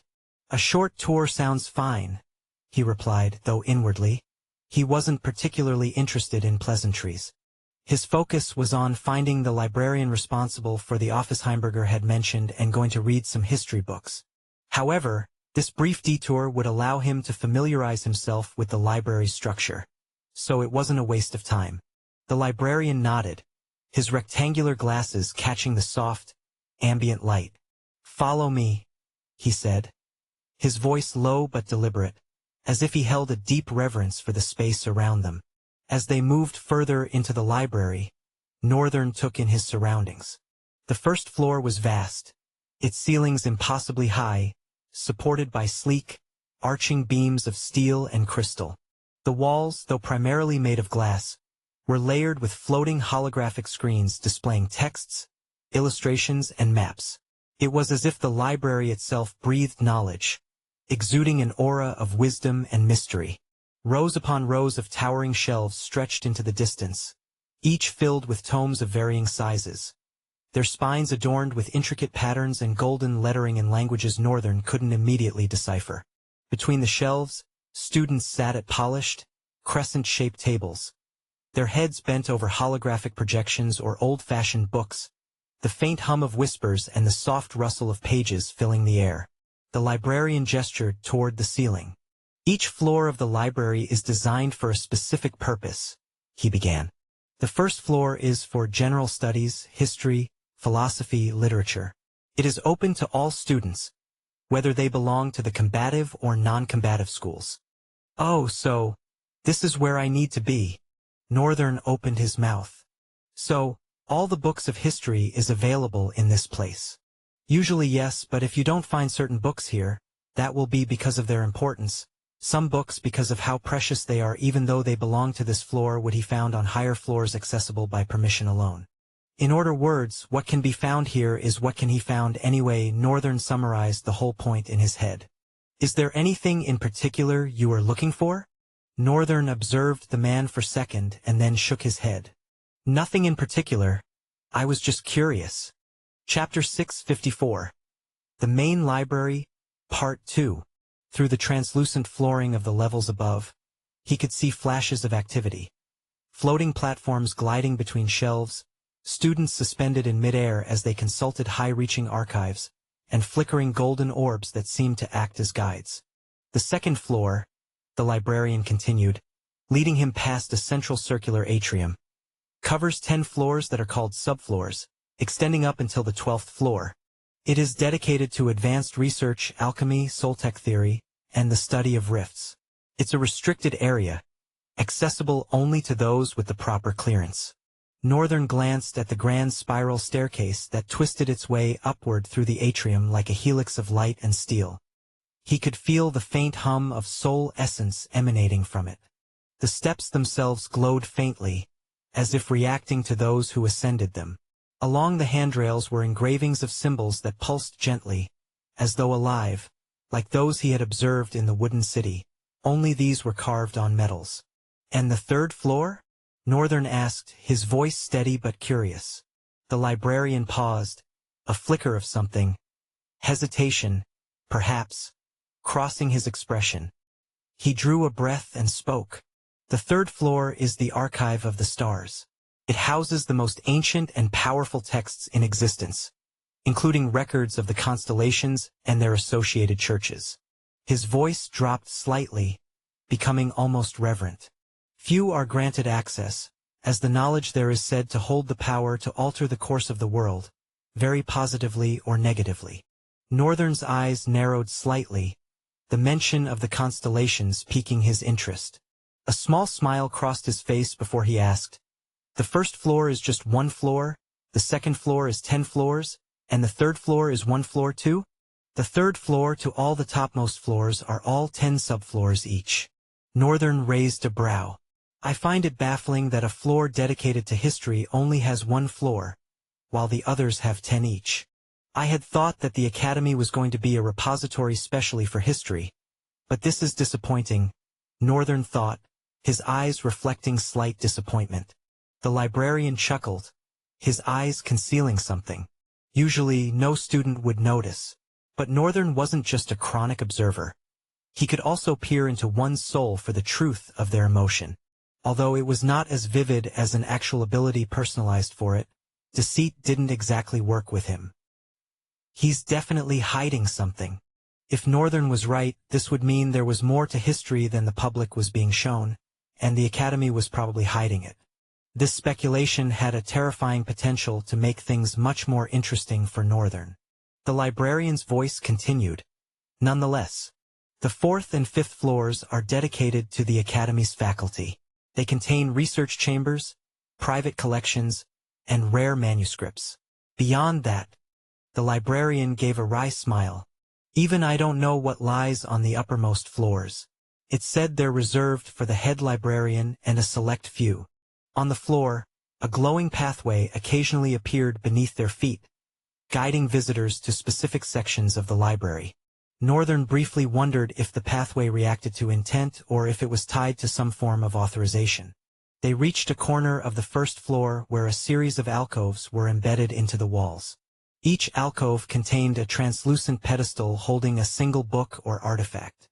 The librarian stopped before one of them, gesturing to an ancient tome encased in shimmering energy. "These," he explained, "are artifacts from the Age of Constellations. Each one carries immense historical significance of the constellations. Students are allowed to study them under supervision, but only after proving their worth." Northern frowned at the alcove the man stood in front of and shifted his gaze to the librarian. "I'm sorry." The Age of Constellations. He had read several history books and heard of several ages, but he had never heard of the Age of Constellations. "Oh," It's not strange that you do not know about the age of constellations, the man said, releasing a charming smile. Several people don't. So, I get that look of surprise almost every time. He took a moment to breathe before continuing. The age of constellations, in simple words, I describe it as the age before drifters. Northern's eyes widened. What? There's a thing like that? His mind trembled in cold shock. Northern leaned slightly closer to the pedestal, his eyes scanning the flowing script on the book's cover. It seemed to ripple and shift, the words refusing to settle into a language he could fully comprehend. It was nothing like he had ever seen, not even like the runic words he was studying in Sura's Rift. The librarian cleared his throat, drawing Northern's attention back. You can learn more about it, but you have to be permitted to touch those. He smiled and continued walking. Now, he said, adjusting his glasses. You mentioned you were here to see the head librarian? Yes, Northern replied, his tone clipped. I was told to collect the key and location. Sent by whom exactly? The librarian asked with a sharp gaze lusting to rip Northern's soul out. Professor Heimberger. Professor Heimberger? The librarian repeated, his mouth almost dropping to the ground. A second later, he readjusted his composure, shifting his glasses slightly as he nodded. You'll find the head librarian on the second floor. She oversees all administrative matters related to the library, including office allocations. Northern inclined his head in acknowledgement. Thank you for the tour, he said, his tone carrying little warmth. The librarian chuckled softly. You'll find this library has far more to offer than mere books, young man. Take the time to explore. You may discover things you never expected. Northern didn't respond, already heading toward the glowing staircase that spiraled upward to the second floor.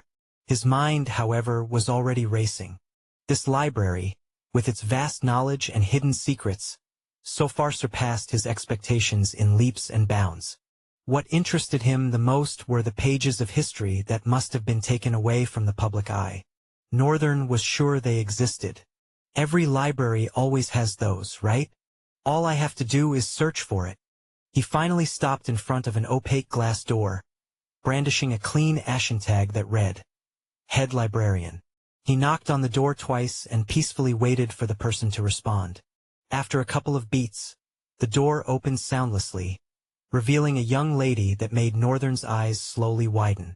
It's about time I met you. Chapter 655. Old Friends.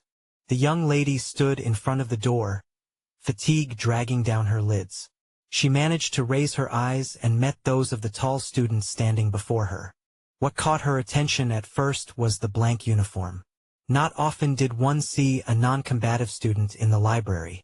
In fact, she'd been here for over 6 months, and she had never seen one of them. Little did she hear of the discord between the two schools, and little did she care. None actually. She did not care. A dark grimace slowly appeared on her face as she saw the boy grinning, his eyes looking at her as if they were both familiar. But she was sure she didn't know this bastard anywhere. Damn, I'm cussing too much. Damn. The work is to be blamed. Her mind slowly drifted back to buried memories as the question occurred to her. Northern.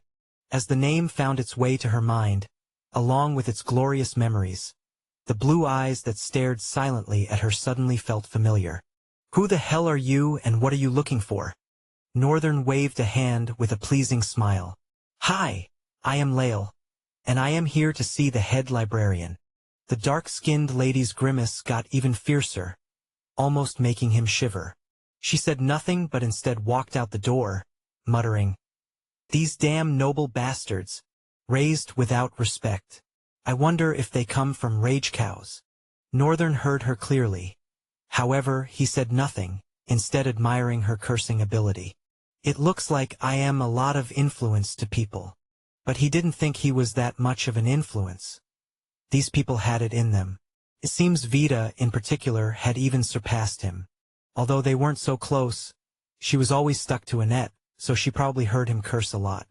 She stopped in front of the door and banged it with no regard for the fragile wooden slab or the person behind it. You have a student waiting here for you. Her tone was as disrespectful as her knock, perhaps more. Ah! Even though muffled by the door, Northern could still hear the familiar voice. For it to make it all the way outside, the person inside must have had to speak at, perhaps their highest pitch. Northern couldn't imagine it. And, have their relationships always been like that? His eyes shifted with uncertainty as Vita hurled herself back to her seat. She settled in her chair, her face buried behind the large piles of paper on her table. You can go in now, her voice reached him. The timing she spoke seemed to have been deliberate. She didn't exactly wait for her master's consent. At least now I know where she got it from. I'm glad I was not the one, but I'm still worried about Ryan. A small smile adorned his face. It seemed that Annette and her mentee had managed to land themselves good positions at the academy. And if truly Annette was the head librarian, things were going to be easier for him than he thought. His smile grew wider. Before it spiraled out of control, Northern erased it off his face and slowly turned the doorknob. Before a well-furnished glass wall directly opposite the door was a large and wide table that spread in a crescent arc, created with rare gray wood. More than the spectacular ashen radiance of the room, Northern was absorbed in the sight of the lady sitting behind the table, her eyes fixed on something as her right hand trailed off, drifting back to a certain beginning and trailing off again. The lady's crimson hair radiated even more brightly as it was backdropped by the refracting luminance of the setting day star. She looked like the glorious and exalted visage of a celestial harbinger of light, casting her wings of illumination to shed truth onto all. She was beautiful. Northern had never had a thought like this. Annette had never been beautiful before his eyes. He had always known her only as a drunkard and a bully. His impression of her in that moment disgusted him, and immediately Northern spat at it in disgust. Finally, she put down the quill pen in her hand and looked up to see the person that had entered her office. Oh? From the non-combative school. What business might a fellow like you ha? Her eyes slowly widened as they fully processed the visage of the boy that stood before her. Immediately, her eyes narrowed into a suspicious frown. She stood up and walked around her table, approaching Northern with her eyes piercing into his. She raised her head slightly. Who are you? Northern cleared his throat. I am called Lael, ma'am. His voice sounded with a thick and vibrative tone. Lael. That's a unique name, she responded, caressing her chin with her index finger and thumb. After pausing for a few seconds, she raised her hand and covered the boy's hair. Her eyes squinted, her suspicion becoming more profound. She dropped her hand, curling a corner of her lips. Her face contorted into a wry grin. You must be insane if you think dyeing your hair is going to prevent me from recognizing your ass. Northern released a disappointed sigh. I was hoping you wouldn't, really. It would have been fun playing around with you. An ass? Really? I know you have a bastardized tongue. But when did you become so vile? To be honest, North boy, I have no idea. She raised her eyes, tapping her chin for like 2 beats. Let's see. Probably around when the workload around here became too much. She looked at him with a wide grin adorning her face. I think I might have picked them up from the way you speak. Northern shook his head dejectedly. Couldn't you have found better qualities to pick up? Seriously, you guys? He sighed again. A sincere smile climbed up Annette's face. This one, different and more welcoming than the former. It's great to see you around, Northern. You definitely have changed. Northern looked at her with a dubious grin. And you have become different. I don't see a bottle of beer around. You were much better with bottles of beer, honestly. Chapter 656. Bad News. Northern sat comfortably on a portable wooden chair. 3 identical chairs surrounded a round coffee table. As if to announce their purpose, small ceramic cups sat directly in front of each chair. Annette was filling one with coffee for Northern right now. She closed the jug's nozzle, set it at the center of the table, and sat down across from Northern, staring intently at him. Northern, on the other hand, closed his eyes, breathing in the coffee's earthy aroma. It reminded him of a special kind of almond that he'd only seen in one area. Actually, they weren't almonds but smelled like the ones from his original world. It had been the first familiar scent he'd perceived, and every time he went to that tree to rest, he took the opportunity to drown himself in memories of the past. Annette watched as he curled his lips, breathing in and out with delight written heavily on his face. "Will you cut that crap and have that drink?" Her tone resounded with venomous intent. Northern opened his eyes. "That is not a way to talk to your benefactor. I am very sure all of you in the Dark Continent owe your lives to me." Annette grinned evilly and folded her arms as she leaned back in her chair. "You think so? It was all you." Her tone was cocky. Northern's countenance became gloomy. "Raven had more to do with our freedom than you did. I knew it." Right from the moment she suddenly smirked, he knew she was going to mention that name. They probably never went around here without mentioning it. She was perhaps like a martyr to these people. And the thing about martyrs is they raise faith instead of quenching it. Raven was probably like some hero in the hearts of these people. But him? He was the one who killed Call and sealed back Kairos. If he hadn't sealed Call's master, forget escaping the Dark Continent. All of them would probably be lifeless by now, their bodies food for ravaged mob monsters and the soil. At least they were grateful. Maybe he was just jealous that all Raven did was deceive and trick them, with an excuse to carry the burden alone. She killed thousands mercilessly, all for the sake of their freedom. I hope she's suffering where she is. In fact, dead. If she wasn't, she would be the day she stepped into the Central Plains. Too bad for her he couldn't reverse what had been done. Your look changed. What, are you jealous? Right on the nail, Annette hammered her words. You must be feeling very inferior to the Dark Continent hero. Northern stayed silent, his expression unreadable for a few minutes. Then he smiled politely. The smile was so awkward and unsettling. It made Annette question the identity of who sat before her. Raven? Inferiority? I cannot feel inferior to Raven. Why would I? I am stronger than her. You don't know how much more powerful she has grown in the past few months. And you don't know if she's dead. Oh, I know she isn't. Annette's cocky smirk returned for a moment, then was replaced by a serious demeanor. Northern was also affected. She knew about Raven's well-being. That could not be. Everybody who could leave the Dark Continent that day had left, except Raven and Terrence. Anyone else who couldn't be accounted for was definitely dead. So, Northern wasn't entirely sure how she could be so certain. And judging by the look on Annette's face, it didn't seem like she was joking. But just to be sure. You are kidding, right? The rigidity on Annette's face only became more pronounced. Northern remembered seeing her in this mood only during battle. He glanced around the room at the skyscrapers of stacked papers. Well, this is some kind of battle. He looked into her eyes, his own faintly glinting with an intense light. How are you so sure? Did someone reach you from over there? Yes, Raven herself. The atmosphere suddenly seemed to drop massively in temperature. Northern did not like that news. But his face had yet to reflect to what extent. He tilted his head slightly, asking Annette with subtle indignation. So, Raven reached you. Why? How? Immediately after he blurted out the question, the answer came to him. Terrence, he added. It had happened before. She had reached him through his dream.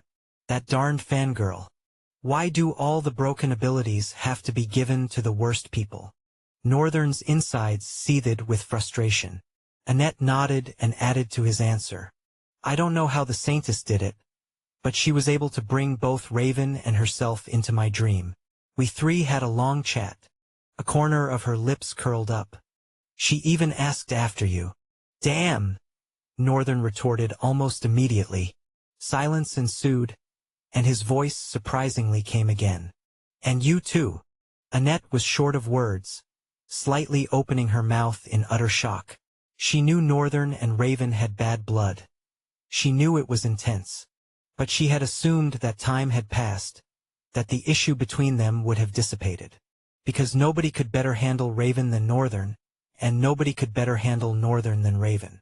Although this was her own opinion, She didn't think it was healthy for the world for these two drifters to live independent of each other, or worse, become enemies. The entire continent might be bathed in the blood of their battle, and that would only be the beginning. She had personally seen what each of them was capable of and could confidently say that they were way ahead of their era. Northern took a prolonged drink of the coffee and set down the cup, looking at the jug for a couple of beats before extending his hand. Before his hand could touch the jug handle, Annette slapped it away, hissing at him. "You think you can come into my office, drink my coffee, and abuse me?" Northern gave her a blank look. "I didn't exactly know it was your office. If I had known, I would have stayed away." He leaned forward, scowling slightly. What is she even doing in a dream anyway? Isn't she supposed to be serving her jail time? Or better still, dead for homicide? Annette chuckled mockingly. "You think the Lewingard Empire would throw resources like that away? Besides, it's the Saintess we're talking about, a mortal divination of Ul herself. If she were to be in this continent, governments, nations, and citadels would war to have her. She's an embodiment of power, from rift prediction to being able to detect the strongest drifter. She's literally a walking detector, anything and everything detector. Future, past, present, name it. I wonder if they paid you to do a promotion for them." Oh, and Raven? She became the leader of the Empire's Knights. "I don't give a—" "Wait, what?" Northern almost fell off his chair. He steadied himself, raising one hand toward Annette. Wait, what did you say just now?" "She what?" "She became the leader of the Knights of the Lewingard Empire." Annette seemed to put more emphasis into it this time. Northern grimaced, very, very darkly. "How? How is that even possible? Shouldn't she be serving jail time?" Annette shrugged her shoulders. "I mean, it's Raven. Of course she wouldn't die." Northern crossed his fingers on the table and sat with seriousness. This was the worst news he had ever received since coming to this world. He wished his friends well but not his enemy. He wanted them to taste the wrath of all things evil, firsthand, very cruelly. The fact that she was doing well made him irritated. It disgusted him, it made him boil. Suddenly, everything didn't feel nice anymore. Northern, with a face of disgust, slowly rose from his seat. He exhaled and said to Annette, "I came here because I needed to receive keys to Professor Heimberger's office, around here." The atmosphere around him changed vividly. "Oh? Right." Annette also stood up, walking to her table before she suddenly stopped and looked back slowly. "Did you say Professor Heimberger?"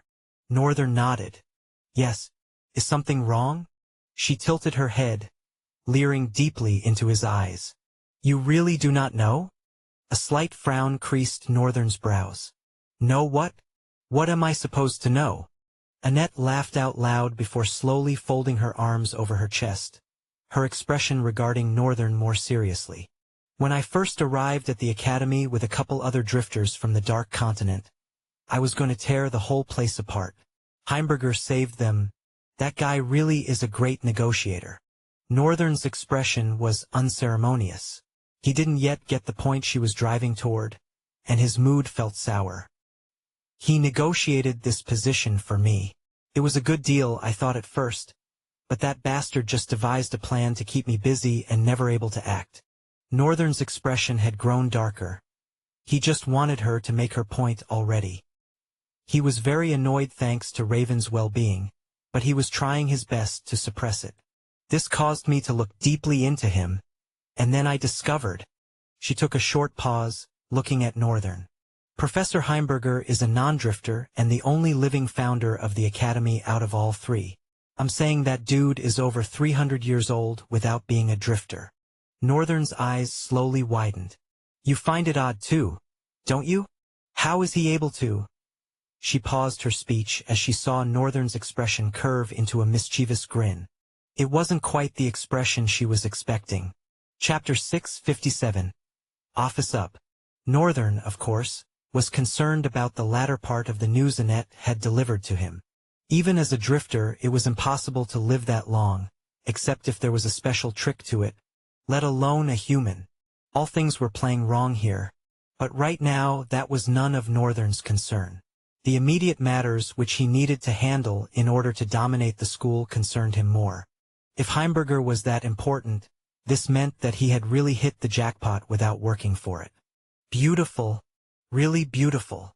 Annette was the head librarian, even though there seemed to be a story surrounding it that he wasn't exactly listening to. He was sure she'd be fine. What mattered was that because she happened to be the head librarian, he could gain access to those upper floors, and much more freely investigate the things he wanted to investigate. Letting the mischievous grin plastered to his face fade for a moment, Northern focused on Annette. "There are a couple of things I would love to discuss with you, but first, please give me my key." His hoarse voice was tinged with a more lively tone this time around. The darkness that shadowed his expression had also been lifted. It seemed the news about Professor Heimberger had done more than she thought. All the more reason why she grew more frustrated in silence. She wanted to know so badly what exactly the bastard was thinking. Annette opened her drawer and rummaged through a couple of keys there, a shallow clanging sound resounding faintly. Then she picked out one and came closer to him. Staring at Northern with a keen, observant gaze, she slowly handed him the key. "His office is on the 6th floor, that is the 6th subfloor," following the explanation of a librarian. Northern clutched it in his hands and smiled in response. "Stop that. You are only making me grow more curious." "Oh, are you?" Northern waved his hand, dismissing her. "Don't be. I'm sure these are trivial matters that are none of your concern. I will take my leave now." Annette folded her arms over her plump chest, watching Northern. When he reached the door, he turned back to her, hesitating first, before speaking. "I'd appreciate if you keep my identity and presence here a secret. Not even your assistant should know." Annette's grin widened. "What do I get for that?" Northern scrunched his face tiredly and turned away. "Go ahead and tell the entire school about it then." He opened the door and stepped outside, closing it behind him. He threw one last glance at the dark-skinned lady who was already in a deep sleep, releasing snores that threatened to quake the air. Northern shook his head. He could not imagine what life for these people would be. "I should be more grateful about where I am." He finally stepped out of the head librarian's office. The first thing he did was head upstairs to the higher floor. As much as the higher floors could be accessed by stairs, they could also be reached by elevators. Northern preferred the latter. All he had to do was stay inside and press the floor he was going to. When the elevator was approaching the next floor, if anyone wanted to board it, all they had to do was press an external button by the side, and it would stop. It was the exact same structure as the elevator Northern was used to, except it had a different design. Its interior walls were like transparent plastic, and Northern could see several mechanisms of wheels that rolled together, each functioning as part of a larger whole as the elevator floated upward. By the time Northern was heading to the 6th floor, more than 6 students had already boarded the elevator. No one paid attention to him or even spoke, but the condescension in their gazes was louder than anything they could have said. Upon reaching the 6th floor, the elevator stopped and Northern squeezed himself through from behind people. The students immediately parted way, downturning their mouths in disgust as his shoulders softly brushed them. It didn't even matter that he smelled like sweet flowery air. Northern eventually made it out, glanced back at the elevator as it closed before making his way to Professor Heimberger's office. The 6th floor was as big as every other floor. The most prominent thing about this floor was that it had fewer bookshelves and more doors. The doors led to private reading rooms and non-teaching staff offices. He could see the tags on each door as he passed by. Private Reading Room 1. Private Reading Room 2. Administrative Office. And finally, after cutting across a corner, he reached a 2-door entrance at the end of the hallway he had branched into. There he saw Professor Heimberger. He inserted the key into its hole, and as he attempted to turn it, the key turned on its own. It twisted left, then right and left again, then turned 180 degrees before stopping. Slowly, the door drifted open before Northern. As he stepped inside, he was assaulted by a cloud of thick, choking dust. Having to wave his hand to chase away the immediate dust in front of him, Northern took a brief look around the room. It was a smaller version of what he had seen in Heimberger's actual office. Plush couches lined the front of the table, facing each other with a wooden center table between them. To the right side was a bookshelf carved into the wall, its books in a ragged state, some fallen off, torn. The ones that managed to find solace in the shelf were covered in dust. Then to the left was a corner that led to another compartment. Ahead of the plush couch was the same arch table and large brown leather chair. They both were much smaller versions of what Northern saw in Heimberger's other office. To actually be managing a place like this felt like an honor. The place, after he was done with cleaning, was definitely going to be better than his room in the dorm. Night Terror. From his shadows manifested a four-armed, devilish monster. Night Terror's eyes gleamed with crimson flare as they rose to regard his master. Get Jessai, Linus, and his other two minions for me. No way I am going to clean all this. Night Terror lowered his head in reverence and immediately disappeared into Northern's shadows. Chapter 658. Cheat Progression. Northern retreated for the day while he left Linus, Jessai, and the other two minions to clean the office. And by retreating for the day, this meant he withdrew to Limitless Void to continue his session with Byron. Both of them stood over 100 meters apart from each other. Byron's expression was stiff and somewhat strange. Northern, on the other hand, etched his face with a cold expression. Today he was going to be clashing swords with Byron. It was the section of their training routine that both of them hated. For Byron, he despised having to point his sword at Northern and hesitated to. Northern hated swinging at Byron because he always missed. Since they had started the duel, he had never once touched Byron with his sword.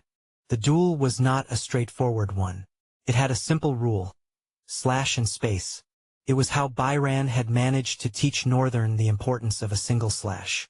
When the importance of a single slash was drilled into the whole body of a swordsman, he was bound to consecutively be capable of drawing out more strikes. The probability of smoothly flowing into a link of sword techniques combo is cultivated from one's familiarity with a single strike. Hence the nature of the duel. Both of them were to stand apart at 100-meter distance and cover it as fast as they could, alongside a powerful slash of their sword all the way from their first step to their last. This meant that from the moment Northern started running, his sword was soaring into the air, and when he reached his last step, it was diving down to sever the ligaments of his opponent. Only that he only severed the ligaments of air, if they had any, but they do have ligatures, only that a sword attack was not powerful enough to pierce through that reality. Maybe that will. Even though Northern did not want to, he could not help it. The first technique of Moonlit Whisper sword style had left an insatiable hunger in his mind. It did benefit him that he had something tangible that he was working towards, but it could also be very frustrating at times. A lot of times. Sharpening his focus, Northern adjusted his grip around stainless hilt. All 10 fingers clenched tightly again as he positioned the sword before himself, its blade dividing his face in twain. His eyes, although his action seemed cocky, he had a good reason for it. He just would never bear a blade against his master no matter what, not even with the excuse of training. Northern's eyes locked in and his form became a blur. He streaked along the distance like a terrifying gale explosion, stainless slicing through the air, as his legs carried him forward at an almost blinding speed. As he reached Byron's front, the Odachi sword carved a crude arc downwards, viciously intending to sever the Sword King. Byron's reaction was fast. No slow. He stood there, watching the sword come upon him, and at the last minute, he turned his body to the side, not moving away from his position. His eyes followed slowly as the Odachi blade swung down in front of him and cut the air. A massive shockwave surged directly forward as the blade's tip hit the ground. The floor of the Limitless Void was impossibly sturdy, causing it to retain no cracks. However, the wind roared painfully as the shockwave rolled forward like an invisible storm, ripping the very air apart. Northern frowned at the after-effect of his sword. This has never happened before. He staggered back, his eyes slightly widened in confusion. His eyes slowly moved to Byron. What is this? What is going on right now? All I did was strike? His tone sounded unsure if that was all he even did. I mean, was it not? Such a terrific result of a single strike he had never seen. Byron, however, smiled. His eyes were brimming with fulfillment. This is something that I very much expected. In fact, it is the reason why we were training all along. Northern raised a brow, trying to understand. Think of a strike that is like compressing 1,000 strikes inside one. Northern's mind envisioned it as Byron spoke. He admitted, I suppose a strike like that will be terrifying. Byron extended his hands, gesturing at the direction that the shockwave of Northern's strike had traveled. 1,000 strikes resounding in one. Northern frowned. Don't you think it's too early for me to be achieving something like that? I mean, training has barely been 3 weeks. Exactly. I have never had a student like you. This is an essence of swordsmanship that usually took 10 years to grasp. Swordmasters spent ages in solitude trying to achieve what you just achieved. But I think your stubbornness to reach the realm of transcendence is what helped this time. Usually, one needed to practice with swinging 10,000 strikes every day for a long time for their muscles to regulate with the weight of a strike and be able to replicate it whenever, however they want. Byron paused, his eyes admiring Northern. But you, Master, have somehow managed to achieve that in a few weeks with a few hundred repeated strikes. His eyes glittered with stars.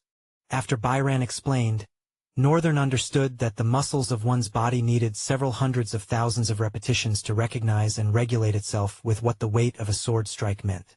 Since his body, however, was different, it adapted quickly to the pace of something, almost like it was learning. Northern achieved what would have taken between 10 years in a few weeks. I feel like I am cheating my way through this. It was the same thing with blacksmithing too. He had learned almost everything there was to learn, and there was no weapon he crafted for Elina that she didn't like, although she wouldn't communicate that to him. She preferred to berate him instead. Northern looked at his sword for a while and raised his head to Byron. Will you teach me the rest of your sword style? Byron's eyes turned grave, shadows of worry creeping over his expression. Master! Northern smiled. Don't worry, it will be different this time. I am not looking to jump into the realm of transcendence like that. I know it will take time. I just want to focus on evolving chaos for now. A smile crept up Byron's face, replacing the graveness with his usual lightheartedness. He swirled his sword. All right then, Master. Let us ingrain the moonlit whisper into your very bones. Chapter 659, Mouli Whisper, à Silent Destruction.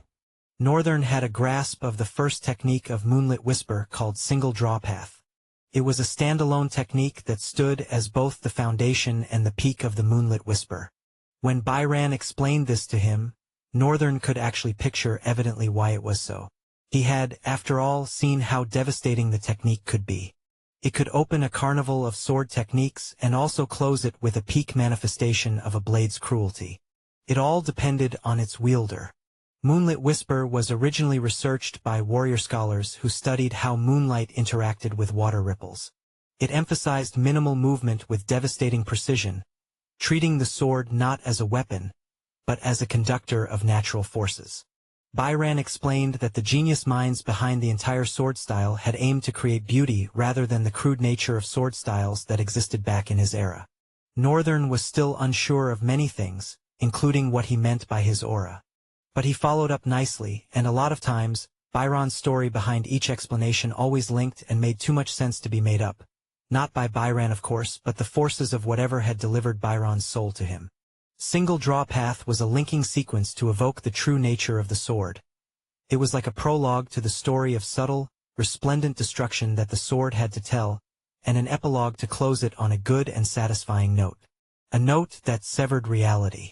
Such a dangerous and terrifying style it was. The moonlit whisper. Having grasped a perfect understanding of the single draw path, Northern had a clear path to evoking the next technique. With Byron's guidance, it was achievable, although not easy. The moonlit whisper is a style that encompasses 3 main techniques. I explained before, single draw path is like the opening and closing. Then for the main body, the true devastating cruelty of the sword style, there is silent ripple cut, Midnight Mirror, and Scholar's Reversal. Then the closing is Single Draw Path 2? Northern helped him finish in the manner of a question. With a responsive nod, Byron finally drew Dark Mortal from its sheath. The dark surface of the blade reflected eerily beneath the blue light of the Void Palace. Lightless rays cascaded on the blade, causing it to gleam with a stunning malevolence. A darkly beautiful visual for a sword of its kind. Byron looked at Northern and turned slightly away, making sure he was not directly facing his master. However, he positioned himself well enough for Northern to see from the side. I will show you all 3 sword techniques, firstly one after the other. Then afterward, I will combine them and show you their true power. He paused and looked at Northern. But I will only do it once. Northern's gaze sharpened, his entire being focused on Byron's form. The Void Summon's warning had an underlying gravity that made the air in the Void Palace feel heavier than usual. Byron's stance shifted, almost imperceptibly. First, silent ripple cut. The movement that followed was so subtle that Northern's eyes struggled to track it. Dark Mortal moved in a near-invisible circle, yet the air around it trembled. Ripples of force spread outward, warping the ethereal glow of the palace into trembling rings. Northern felt his danger sense spike. A tensed recognition and warning of an almost unstoppable destruction settled over him, immediately causing the void force that shrouded his form to shudder, wanting to expand. It took a conscious effort to stop it. Without pause, Byron transitioned. Midnight Mirror. Dark Mortal became perfectly still, its black surface catching the palace's light in impossible ways. For a moment, Northern's perception wavered. Byron's form seemed to shift, as if viewed through disturbed water. The blade's stillness created a paradox of motion that made distance itself seem uncertain. And finally, Scholar's Reversal. This technique was different. Byron's posture relaxed, almost seeming distracted. Yet Northern felt an immediate tension in the air.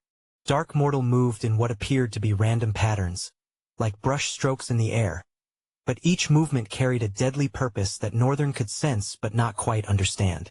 Then, without warning, Byron's demeanor changed entirely. Now witness them as one. What followed made Northern's breath catch in his throat. The 3 techniques flowed together like water joining a stream, each one enhancing and amplifying the others. Silent ripple cuts, ripples twisted and bent under Midnight Mirror's warped light, creating a storm of distortion. Scholar's Reversal wove through it all, threading chaos into something impossibly precise. The air itself seemed to sing with the poetry of violence, yet not a sound could be heard. When Byron finally stilled his blade, the silence that followed felt heavier than any noise could have been. This, Byron said quietly, is the true form of moonlit whisper, not 3 separate techniques, but one continuous flow that mirrors the interaction between moonlight and water. He turned to face Northern fully. If we were to add the single draw path to what you just witnessed, what do you think will be born? Northern's mind raced, processing what he had witnessed. The individual techniques were devastating enough, but their combination, it was like watching someone conduct an orchestra of destruction with a single instrument.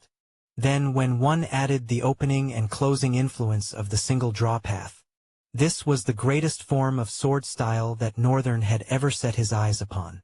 He could kill his enemy without them even realizing it. The realization of such a destructive style mortified Northern's soul. He felt a cold sensation bite on his skin, beneath his clothes. It was fear. When last had he felt like this? He could not remember. But to fear a demonstration of the sword like this caused a wry smile to appear on Northern's face. His eyes settled on the Sword King, glowing with a dangerous resolve. Byron. The Sword King's expression was skeptical as he responded. Yes, master. I am going to destroy and remake your sword style. I have an idea of what true chaos should be. Chapter 660. The Essence of Mistake. Northern dared not underestimate the insidious destruction that the sword style posed. However, while he watched, he had entered an epiphany and realized something sad. The moonlit style, if he was to learn it how Byron was teaching him, would never allow him to reach the true height of its power. This also applied to why he couldn't glimpse into what he had been able to once mistakenly glimpse into. The key word here was mistakenly. That was the encompassing message of the chaos art and his unique attribute formless. Anything without a form was where he thrived. Chaos was without a form. That was why it went hand in hand with formless so much.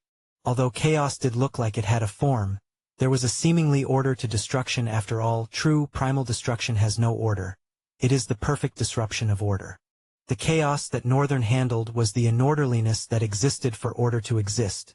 It was the formlessness that pre-existed as a prerequisite for the world to gain form. Ascendant existence, firstborn of the slumbering origin of void. The Moonlit Whisper was undoubtedly an amazing sword style. But in his hands it was more or less like every combat style he had insulted and looked down on. All the while, Northern had been searching for a way to grow stronger, thinking he could learn from other combat styles and forms to absorb them into his own formlessness. But he was wrong all along. The way to get stronger with both his formlessness and chaos art was not to absorb other styles and weave his heritage into them. It was by unraveling them. If he thought about it, chaos' main function allowed him to unravel ligatures and tamper with their chaos construct. All eyes just so happened to be affected by this distinct function of the little chaos in him, and it evolved to chaos eyes.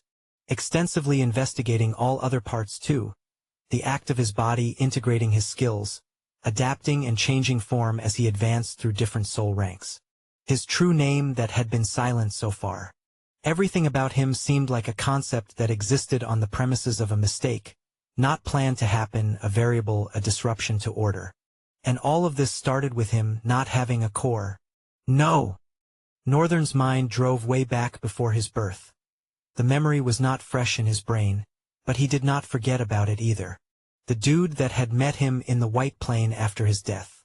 The reason why he could say he got another chance to be reborn. Did it all start then? No. There's something I am overlooking. However, Northern could not, at this moment, tell what it was. The feeling of forgetting something, though, left him a bit frustrated. But at the very least, he now knew what to do going forward, how to become the best warrior without even having to use his talent. And thus, he might not even need Byran again. Which brought him to finally have to decide on something he had thought about a long time ago when Byran first came around. Talent. Breath of Eternity. Talent abilities. Eternal Pulse. Veil of Remembrance. Soul Imprint. Moonlit Whisper Style. Single Draw Path. Talent description. In the Lost Civilization, soul scribes carried the essence of a belief, how only through the three fundamental values of existence can true power truly be touched. Patience. To persevere, wait endlessly with a solemn mind and tireless will. Perception. Even though in the wait one's senses are keen, watching religiously in the wait, so as not to miss the flow of time and the appointment that came with it. Perfect timing. This was a culmination of the two values. Once patience and perception is achieved, perfect timing comes as a fruit of reward. Unlike most sword styles that focus on aggressive slashing or defensive blocking, the Breath of Eternity channels the time and memory of each strike, creating effects that can reshape the battlefield and unsettle opponents. No matter how many times he read through the ability, the description always came off as weird. Every time he forgot it was a sword style. Byron's actual talent was a sword style itself. The Moonlit Whisper was only an ability of that supreme style. And yet it is so strong that an ability could be as powerful as that. Northern could not take a guess how truly powerful Byran would have been back in his prime and in his era. He did mention that they called him the strongest even though he wasn't where he wanted to be. Northern remembered that clearly. At least he had an insight into how strong Byran was. The problem he had been faced with now, since he decided to take a study of the Sword King's talent, was Northern leaned into the chair and crossed his leg over his table. After the cleaning, the office was radiantly sparkling. He had given Jessie and Linus alone the permission to step out of the limitless void. And she in particular was standing beside him, just in front of the bookshelves. Her eyes closed, one hand standing a crimson spear next to her, while the other rested next to her body. What exactly was she doing there? Northern had no idea. When she had first appeared, he threw a glance at her, raising one of his brows in confusion. But she stayed silent and closed her eyes. Over time he just minded his business here. Northern glanced at her once more and sighed, returning his eyes to the floating panel before his eyes. It's still not coming out. Byron's talent was peak, a broken one. He literally had been lusting after it after reading it extensively. In fact, if he could copy it, he would have done so already and not needed to submit himself to training. But the question to copy the talent was not popping up. It usually came automatically when a person used their skill. However, even when Byron used his skill, it did not appear. This plagued him with frustration for a while. Having to see what he wanted so badly and yet not being able to have it. His chest would bite him at times. Other times it was as if his chest were folding. But he had to deal with it anyway. The talent was just too amazing. Every time he looked at it, he was stabbed with an almost physical pain of jealousy. If you want access to fast updates or the full novel in high-quality audio, contact me now and buy. I offer over 300 complete audiobooks from Pocket FM, Webnovel, Audible, and more. No locked episodes, no subscriptions, just one-time payment via PayPal or Ko-fi. Message me directly on Telegram or WhatsApp, or check out the full list of available novels on Discord. Start listening to your next favorite audiobook today.